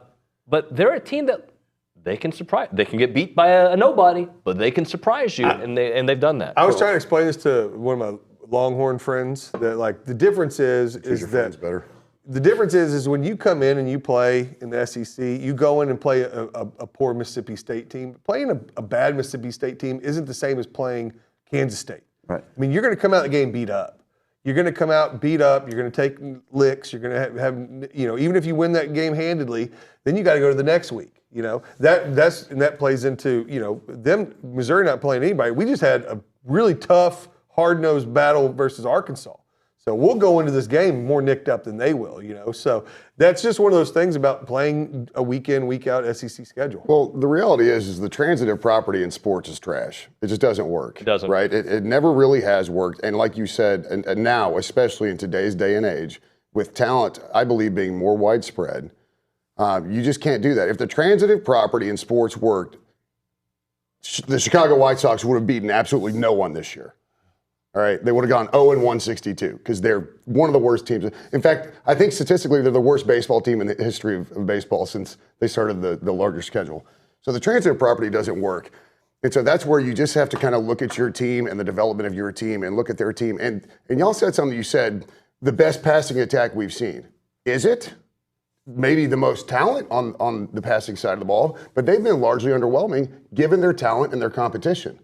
They've been able to run the ball well, but if their receivers are so good and that quarterback is so good and the talent they've played has been wildly outmatched, then why aren't all of their receivers leading in all of the categories? Well, here's I think some of what happens. And we do it for our teams too. You look at last year and you think it automatically applies to the next year. By the way, their numbers are good. I mean, they're averaging 36.5 points a game, but that's a touchdown less than last year. They're they're having 2 big plays less than they had last year. Expected so much more out of them. And maybe this is the week they turn it on, and for whatever reasons, they've been keeping because they've been playing better teams, they've kept the offensive playbook kind of closed for the most part, only working in the first couple of chapters. Right. But this, again, if we get rid of the big plays, this and that. So it'll just be, you can't do the transitive property. I don't care that they're number 9. That doesn't mean they're going to beat us. We're favored. Right. I don't care. That doesn't matter, right? This is a coin flip. If you look at how it's set up, this is a coin flip game. So I'm going to read this text for you, and it's nice, but it's about you, Roy May. Oh, boy. Ross from east of East Texas. Roy May is right and wrong. He's pulling a Nuño. It is, but it isn't. It is, but it isn't. This is the most important game of the Mike Elko era. We can't look too far ahead, even though it's tempting. And what I'll say to that is this, and then I'll let you take over, Roy. This game opens up a portal, like to use an Avengers kind of a thinking. I like it. To where we could go. You can't go through that portal yet, but it does, like in the moment, if we're reacting to right now, it opens up these amazing possibilities. If you don't win this game, the season is not lost, but then that 9-3 season that I want to have looks a lot harder based on what you still have. Right. So I'll let you take it from there. Well, my biggest thing is, again, he's right. This is the biggest game of the Mike Elko era. Okay. Until the next big one. Right. So within this year, way, he did say that earlier. He actually said that. Within this year, this is the most important part. This is what I said was it's not the most important game in the history of Texas A&M, but especially within the Mike Elko era because it started off like first game was Notre Dame. That's going to be the most important game. Then what did we all say? Well, then we got to wait till Florida. Okay. Well, let's check out Arkansas. So this is how it goes because again, like you say, the battering ram that the SEC schedules can be, no matter who's on your schedule, we just played Arkansas on neutral. Now we got to have Missouri, top 10 team in the country is coming in, and whether they are or not, but they're a good football team. So you win this game, LSU will be the next biggest game in the Elko era. Getting LSU at home, a beatable LSU. South Carolina on the road, is that a trap game? So it's again, if you win this, like you said, everything's in front of you. If you lose this, that 9-3, it gets real tight finding that because, and if you're to lose this, depending on how you lose it, then what are you thinking? But again, this is, he's right. This is the most important game in the Mike Elko era, but I mean, we're only 5 games into it. And if you win, it opens up a lot bigger games this season. 100%. This season. All right, we went 19 minutes, 50 seconds and didn't talk quarterback. I think we're going to have to talk a little quarterback on the other side. And this is good stuff that we're going to talk about. Right now, a moment for Caldwell Country Chevrolet. Highway 21 in Caldwell. Online, CaldwellCountryChevrolet.com. They have a great selection of vehicles with service body trucks. They have flatbed trucks. They have several medium-duty trucks for those heavier jobs. They are locally owned and operated by Aggie alumni. They are the place to go when you're looking for a vehicle. If you want good pricing, which I know you do, if you're looking for a good trade-in value, I know you are. If you're looking for great customer service, you probably don't think about it when it comes to buying a car, but you got to think about the entire process. That's what they do there at Caldwell Country Chevrolet. And remember, it's not a far drive. We're talking 15 minutes, the edge of Bryan, to the beginnings of Caldwell. Short conversation away, but you'll see the difference when you step on the lot and do business with the great people there at Caldwell Country Chevrolet. Highway 21 in Caldwell, online, caldwellcountrychevrolet.com.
And we're back on TexAgs Live. How about your car wash tradition with the friendliest staff? That is Aggieland Express Car Wash. They've got 2 locations now, South College Station and obviously the Texas Avenue one. That Texas Avenue location, by the way, is a full-service car wash where they'll take care of you. They'll clean it, they'll dry it, they'll do all the cool things that they can do there. And for a limited time, they're inviting you to try that full-service option for half price. Normally $40. You can get it for $20 And that's $20 off, obviously, if you do math. And if you want to try it for free, you can call up 979-693-1150. The first caller will get themselves a free car wash from Aggie Land Express Car Wash, the Texas Avenue location, 979-693-1150. Fan Show brought to you by Prize Picks. I got the guys here. I'm going to have Juan Palomo. I said it very American. They're very gringo.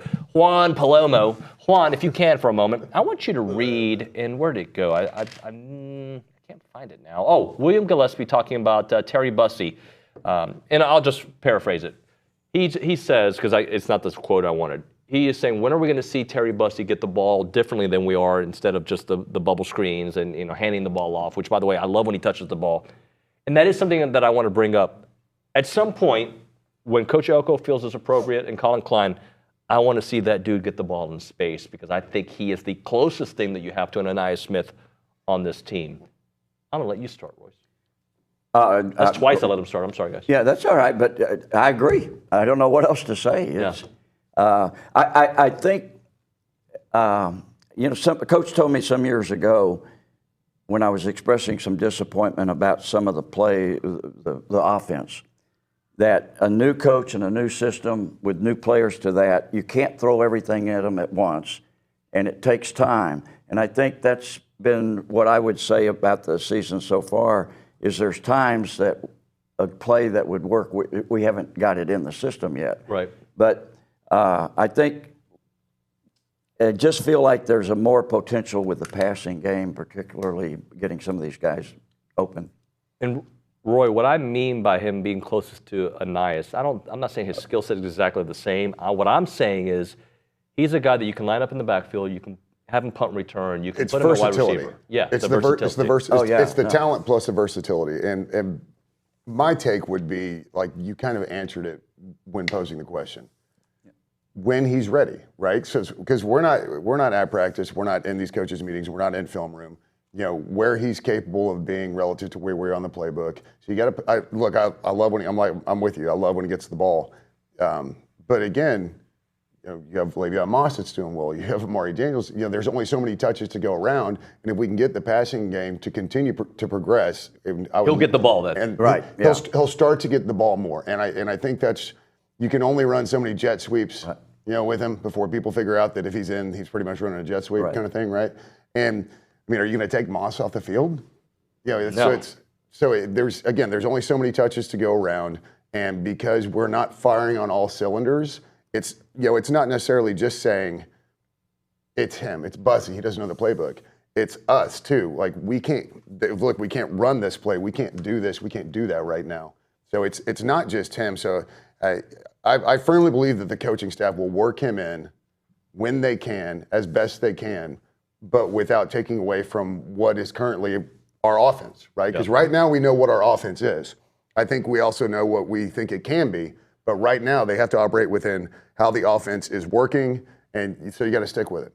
But I love it when he touches the ball. Yeah, me too. But I mean, like right now, we're still just trying to get the passing game going. Right. I mean, the passing game, we're redshirt freshman quarterback, receivers. I mean, once I think don't you have to kind of feed the other receivers first before you can start figuring out how to work Bussey into it. So I think we're still trying to get to that point. I mean, it looks like Noah's taking a step. He's looked really good. He looked very good. Yeah, but I mean, again, he's not getting 10 touches a game. He's catching 3-4 passes a game, and so to me that's it. But yeah, I can't wait to see what Bussey's. I'd love to see him just catch a ball in space and go. Yep. Because we've seen it. He's the one time he had a little crack, he made a heck of a play and got a touchdown. And so, I mean, every time we punt, it's we no matter what, we're even on kickoffs that are short of the goal line, we're calling fair catches. We're not returning kickoffs, punts. I don't know if we've had a punt return yet. I mean, it seems like everything's a fair catch. So let's before we hit a break, I promise to talk quarterback. We don't have that much time, but just you start us off, Browning. What you've seen from the quarterback position from Marcel Reed, Connor trying to get healthy, trying to get back on the field. Just your assessment of the situation now and moving forward. So, again, Connor. I mean, when Connor's healthy, I mean, don't bring him back till he's healthy. So we know he's 100% healthy. But I'll say this about Reed: what I see from Reed is a guy that is winning. He's not turning the ball over. Now, is he? You know, can we improve the passing portion of it? Sure, but he's winning. I mean, he's making the plays when he has to, and so you know, from a redshirt freshman quarterback, that's what we can ask. And I will say that the combination of him and Moss in the backfield running that read option is really, really. I mean, that puts a lot of, you know, I know a lot of people go, well, if Connor's healthy, we need a passing game. Put him back in there. Well, but if you put Connor back in there, you take away that read option that has worked really well for us. And so, I mean, you don't take it completely away, but I mean, it's not nearly as scary as it is with Moss and Reed as opposed to it is to Connor and Reed. So, again, it's a double-edged sword. What do you do? I mean, again, this is 100% where we as fans have to put faith in the coaching staff to know what to do and know who's going to give us the best chance to win. Roy May? So, again, I'm going to draw back on some things, and this is from today, both what McGee and what Swope were talking about. And I found it really interesting how Swope was talking about, you know, these receivers haven't had a ton of reps with Reed. Right. They just haven't. I mean, he got thrown into a game this season, right? And so part of this accuracy it's not necessarily his accuracy as much as it is them working together, them gelling. Right. So he's throwing it maybe where he thinks they're going to be. So there may be some issues, and this would be where I want to go back and look at film. It may not be necessarily he's not throwing them where they need to be. Maybe they're not where they need to be. And then, you know, Steven just talking about his deep ball, just throwing it a little flat. And so, and if McGee can see this and Swope can see this, then I know that they could see this in film. And I talked about this, I think it was last week. You know, now he's got more and more film of himself. He's not just sitting there looking at other people, you know, this is the defense and this is how this quarterback reacted. Now he has accountability on his own play. And he's looking at his own play and his own plays and breaking them down and seeing what he did wrong and what he did right. And I think that will continue to go a long, long way, along with, like Swope said, a little extra work between the quarterbacks and receivers. Just continue to get on the same page. And if they continue to, again, we'll see the passing game improve. Royce, got about 30 seconds. Okay. Well, I agree with everything that's been said, and I do think that it will develop because every week I've seen improvement in this team, and I think we're going to continue to see that. And those guys know that there's some weaknesses in that area, but there is talent that they need to find a way to use, and that's what you're saying, I think. Yes, sir. And they've got to find a way to get the ball, and you're right, it can't be the same play over and over. All right, we'll hit a break here. I have a question. Who's your insurance provider?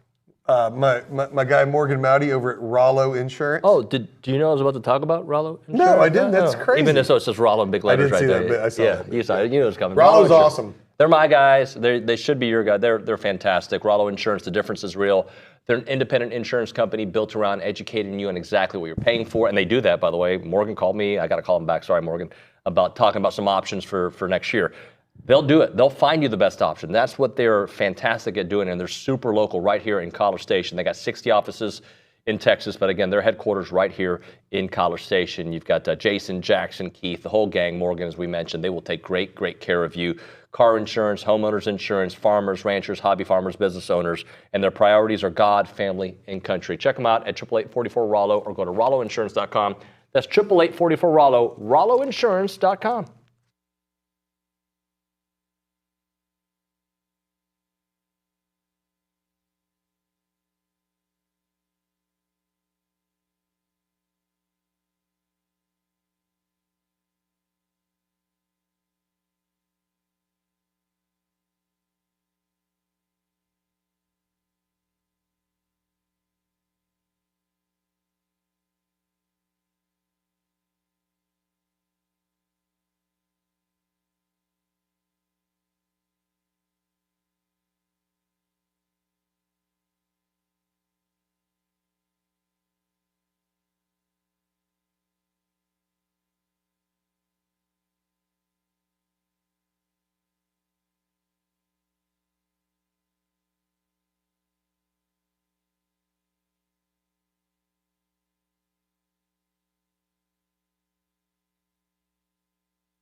I want you guys to join the Association of Former Students at the Clayton W. Williams Jr. Alumni Center for a pregame party this Saturday, October the 5th, before the Aggies beat the hell out of Missouri. Grab your friends and join the Aggies from class of 2013 and 24 for the Young Alumni Kickback.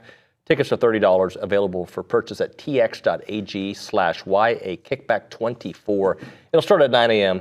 We'll have all-you-can-eat tacos from Fuego, beer, and seltzer thanks to Yeeling, Aggie Lemonade, music from DJ Bear, and a yell practice with former Yell leaders. After the party, sit with friends at a football game, purchasing a ticket in the reserve block for the Young Alumni Kickback. A link to the purchase discounted football tickets will be provided in your tailgate ticket confirmation. Don't miss out the biggest party.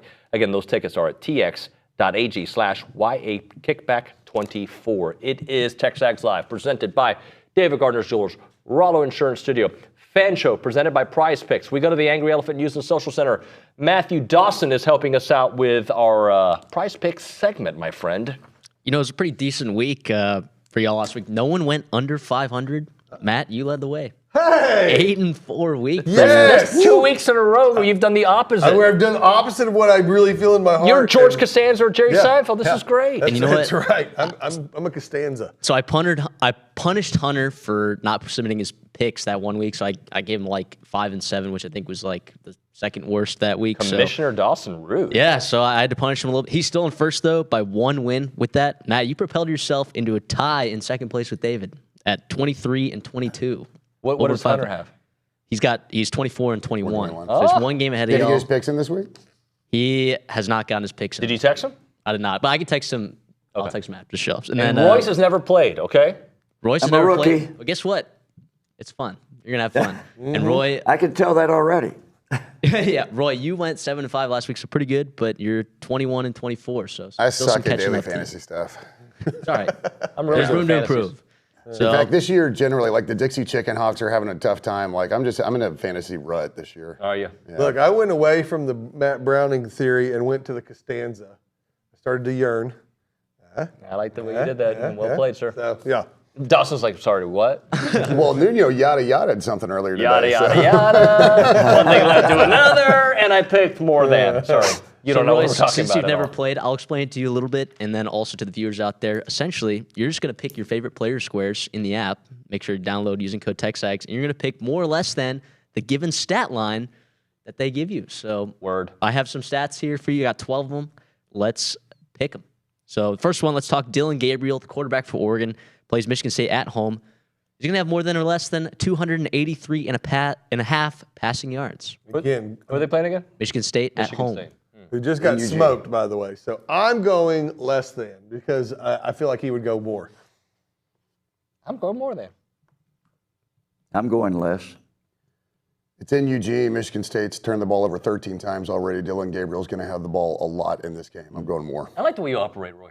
I do. You're a good guy. This was, see, I'm calling stats. That's why I'm losing. Yeah, right. You go common sense. Yeah. Second one, let's head over to Kyle Field. Brady Cook, is he going to have more than or less than 229 and a half passing yards? Hate this one, but I'm going to say more. I'm going to follow you, but here's my why. Give me your why. Because they're a very good rushing offense, and I think that's going to stop at Kyle Field, and they're going to be forced to throw because they're so good at stopping the run. I'm hoping we're up so big that they have to throw to try to get back in the game. So does that make you want to switch because I went with you? No, I still feel like this is. I feel good about it. Mr. Hickman. I agree. I think it's going to be more for the same reasons. I think we'll shut the rushing back down. I just feel like that's a small number, so I'm going more. All right, so across the board, agreement. Let's go. So next one, let's go to Jackson Dart of Ole Miss, travels to Columbia. Feisty defense over there for the Gamecocks. Matt, I'll start on my side. Every time I go against Jackson Dart, he burns me, so I'm going more than. And that's the only reason why. All right. Because he had like 329 1 week, and I was like, they're going to win by 90. He'll be pulled by the second quarter. 289 and a half is the number. Oh, 289. Okay, well, I had 287. Sorry, 287. That's what I meant to say. Those 2 yards are not going to change my yeah. More? I'm going less than. South Carolina's defense, I think Ole Miss wins, but South Carolina's defense is going to have something to say about that, Matt. Usually you give me feedback sometimes. Well, I think it's interesting because South Carolina is going to want to try to slow the game down. Like, you want to give Ole Miss less possessions in the game. So if South Carolina can hold on to the football, it could be a chance that Jackson Dart doesn't get there simply because he doesn't have enough pass attempts. We should have already waited until I he did think his. I think Ole Miss is angry about last week, and they're going to try to really just put it on them. So I'm going to go with more.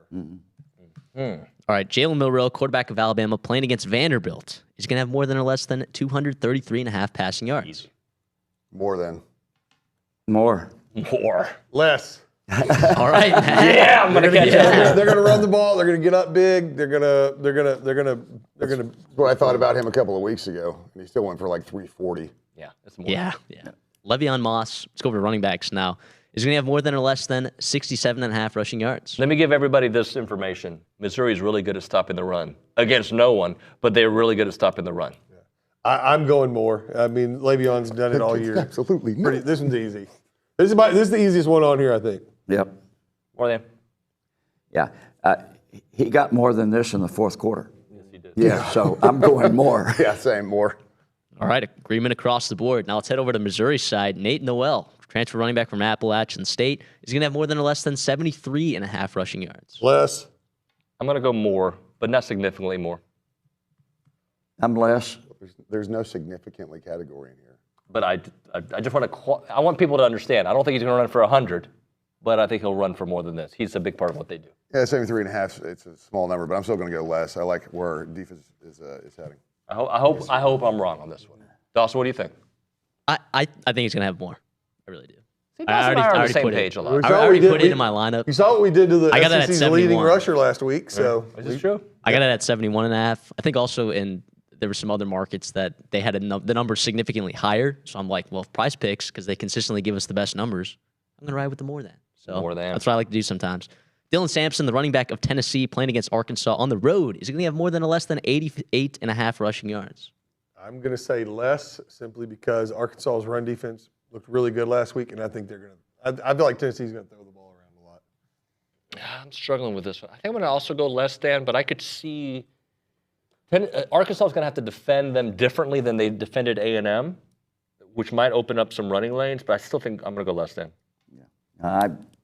I think you're right. They're going to have to defend them differently, but I think, though, that he'll go more than. He's got 449 on the ground so far. That's 110 a contest. This is an easy one. This is more. Yeah, I'm with Roy and Royce here. I like that number a lot. Yeah. And So it's low for him. I struggled with it, but Hey, the fact that y'all all like it makes me feel better about my pick. Rocket Sanders. Bizarro Browning. I like it. Rocket Sanders, the running back for South Carolina, playing against Ole Miss at home, is going to have more than or less than 58.5 rushing yards. Easy more than. I'm going to say more simply because they're going to have to run the ball to keep the ball out of Ole Miss's offense, away from Ole Miss's offense. Yeah. I think this is a low number. I'm going for more. More. Ole Miss just cares about offense right now. I think they're looking to put up 70. They don't care if they give up 40. Right. So I'll go more than. No big deal. Yeah. Noah Thomas. Is he going to have more than or less than 41.5 receiving yards? So in my head, if I would have been doing Prize Picks, like I would have been doing this for them, I would have said 38.5 would have been my number. Okay. 41, I think he's going to have around 41.5 right there, so I'm going to take the more than. But I'm not saying he's going 88. You can't Let push. me make you feel like you're a pro right now, because I think the number opened at 39.5. Bro. So I think Well, really impressive, David. Legendary savage. I'm going Can you more push on because this? I goes 41.5 dead on. I'm going to go more because he has to for us to win the game, and I want us to win. He could have this on one play. I'm going more. That's kind of where I'm at. One explosive play, he can pretty much get this. So I feel like we'll open it up a little Right. bit more. Right. And that I leads just think the offense is going to continue improving, and this will be part of it. I'll tell you that the wide receiver snap splits, as we've gone through the season, it's very split between like 4 or 5 guys. Yeah. So it's snap counts are going down. His production did go up last week, but we'll see. Yeah, right now, and I think Swope talked about it, without having a true full-blown playmaker, Right. It's like just the hot hand, whoever it is. Yeah, I think like Cyrus Allen played 61 snaps week 1, and Noah Thomas played 70, and they both played somewhere around like 35 last week. Yeah. So it's about half of that. I think part of that was game plan, though. That's true. Luther Burden, wide receiver from Missouri, slot receiver. Is he going to have more than or less than 72.5 receiving yards? I think we give up too many big plays. I don't think it's going to – it hopefully doesn't hamper us in the W column, but I do think he's going to have more. So Luther Burden gets his big plays on missed tackles. I think A&M is better at that than they were against Notre Dame. I still think, you look at his last 2 games, 117 yards against BC, 76 yards. I'm going to go more than. Yeah, I would like to say less, but I think more. I think what we've seen out of our linebackers in pass coverage hasn't been like what we want to see. And in that slot, if he's able to sneak behind every time he touches it, he's going to get 12 to 15, maybe a missed tackle 18, maybe a missed tackle 60. So I think this is an easy more than. More across the board. A little not very optimistic right there, but we'll take it. Trey Harris, the wide receiver for Ole Miss, playing against South Carolina on the road. He's going to have more than or less than 96.5 receiving yards. Less. It's a big number.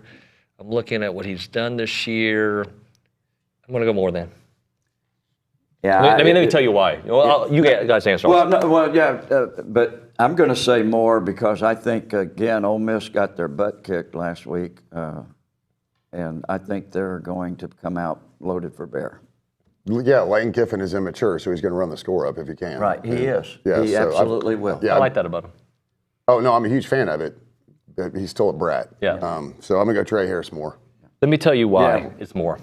His worst game of the season, 94 yards. Really? This is what he's done this year. 176, 225, 94, 130, 179 yards. Fantastic. I feel really good about my pick now. You know, you said not very optimistic about Burden. Like the reality is we're not going to give up like 112 yards on defense. So somebody's going to have some plays here. That, I mean, they're a good team, and him being in the slot is what worries me. All right, we got to hurry. All right, the last one, Ryan Williams is going to have more than or less than 72.5 receiving yards against Vanderbilt. I know this one. I'm going less because I feel like after the performance he put in last week, they'll get a little extra attention. Plus, I think they're going to get up big. They're not going to be airing the ball out later in the game. I'm going less. I'm gonna answer last. Go ahead. You are? I'm going more. Okay. He's averaging over 110 yards a contest, and Alabama only needs 2 quarters to put up these numbers because that's what they've done this year. So I'm going more than. Yeah. I'm going to give you my more than. 177 yards against Georgia, the Georgia defense. 78 yards against Wisconsin, only got 4 catches. 68 yards against USF and 139 yards against Western Kentucky. It is 100% more than. He's a freak. All righty, and that's it for our prize pick segment. Good job picking. Nice job, Royce. First time. I'm going to be in the lead next Hope you week. get some winners. Yeah. First time, long time. Thank you very much, Mr. Dawson. Brazos Running Company, located at Century Square. They're locally owned, Aggie-operated running store here in town with an outstanding selection of running gear and shoes. If you want some On Clouds, you want some Hokas, you want some Brooks, you want some New Balance, whatever you're looking for, they have those there at the Brazos Running Company. If you're a runner or a walker or interested in fitness at all, the right shoe makes all the difference in the world. They're going to find you that right shoe. They're going to test your gait. They're going to find you the right shoe that makes sense for your body mechanics. That's what they do there. And they have all the top brands and other type of clothing as well. Birkenstock, they have that. They got Fiore, you name it. It is the Brazos Running Company, located at Century Square below the Star Cinema Grill in College Station.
It's time to end the day with Double Dave's. Caller number 12, 979-693-1150. We're going to hook you up with your choice of a dozen pepperoni rolls or a large one-topping pizza from Double Dave's, serving Aggieland since 1984. They have your favorite pizza and, of course, those world-famous pepperoni rolls.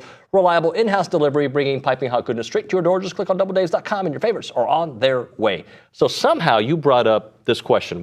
This is nothing to do with sports, so I apologize. No, it's not, but this is cool. So it's like, we've always talked about, not the greatest movie, right? Or even film, but like what's the greatest character ever, right?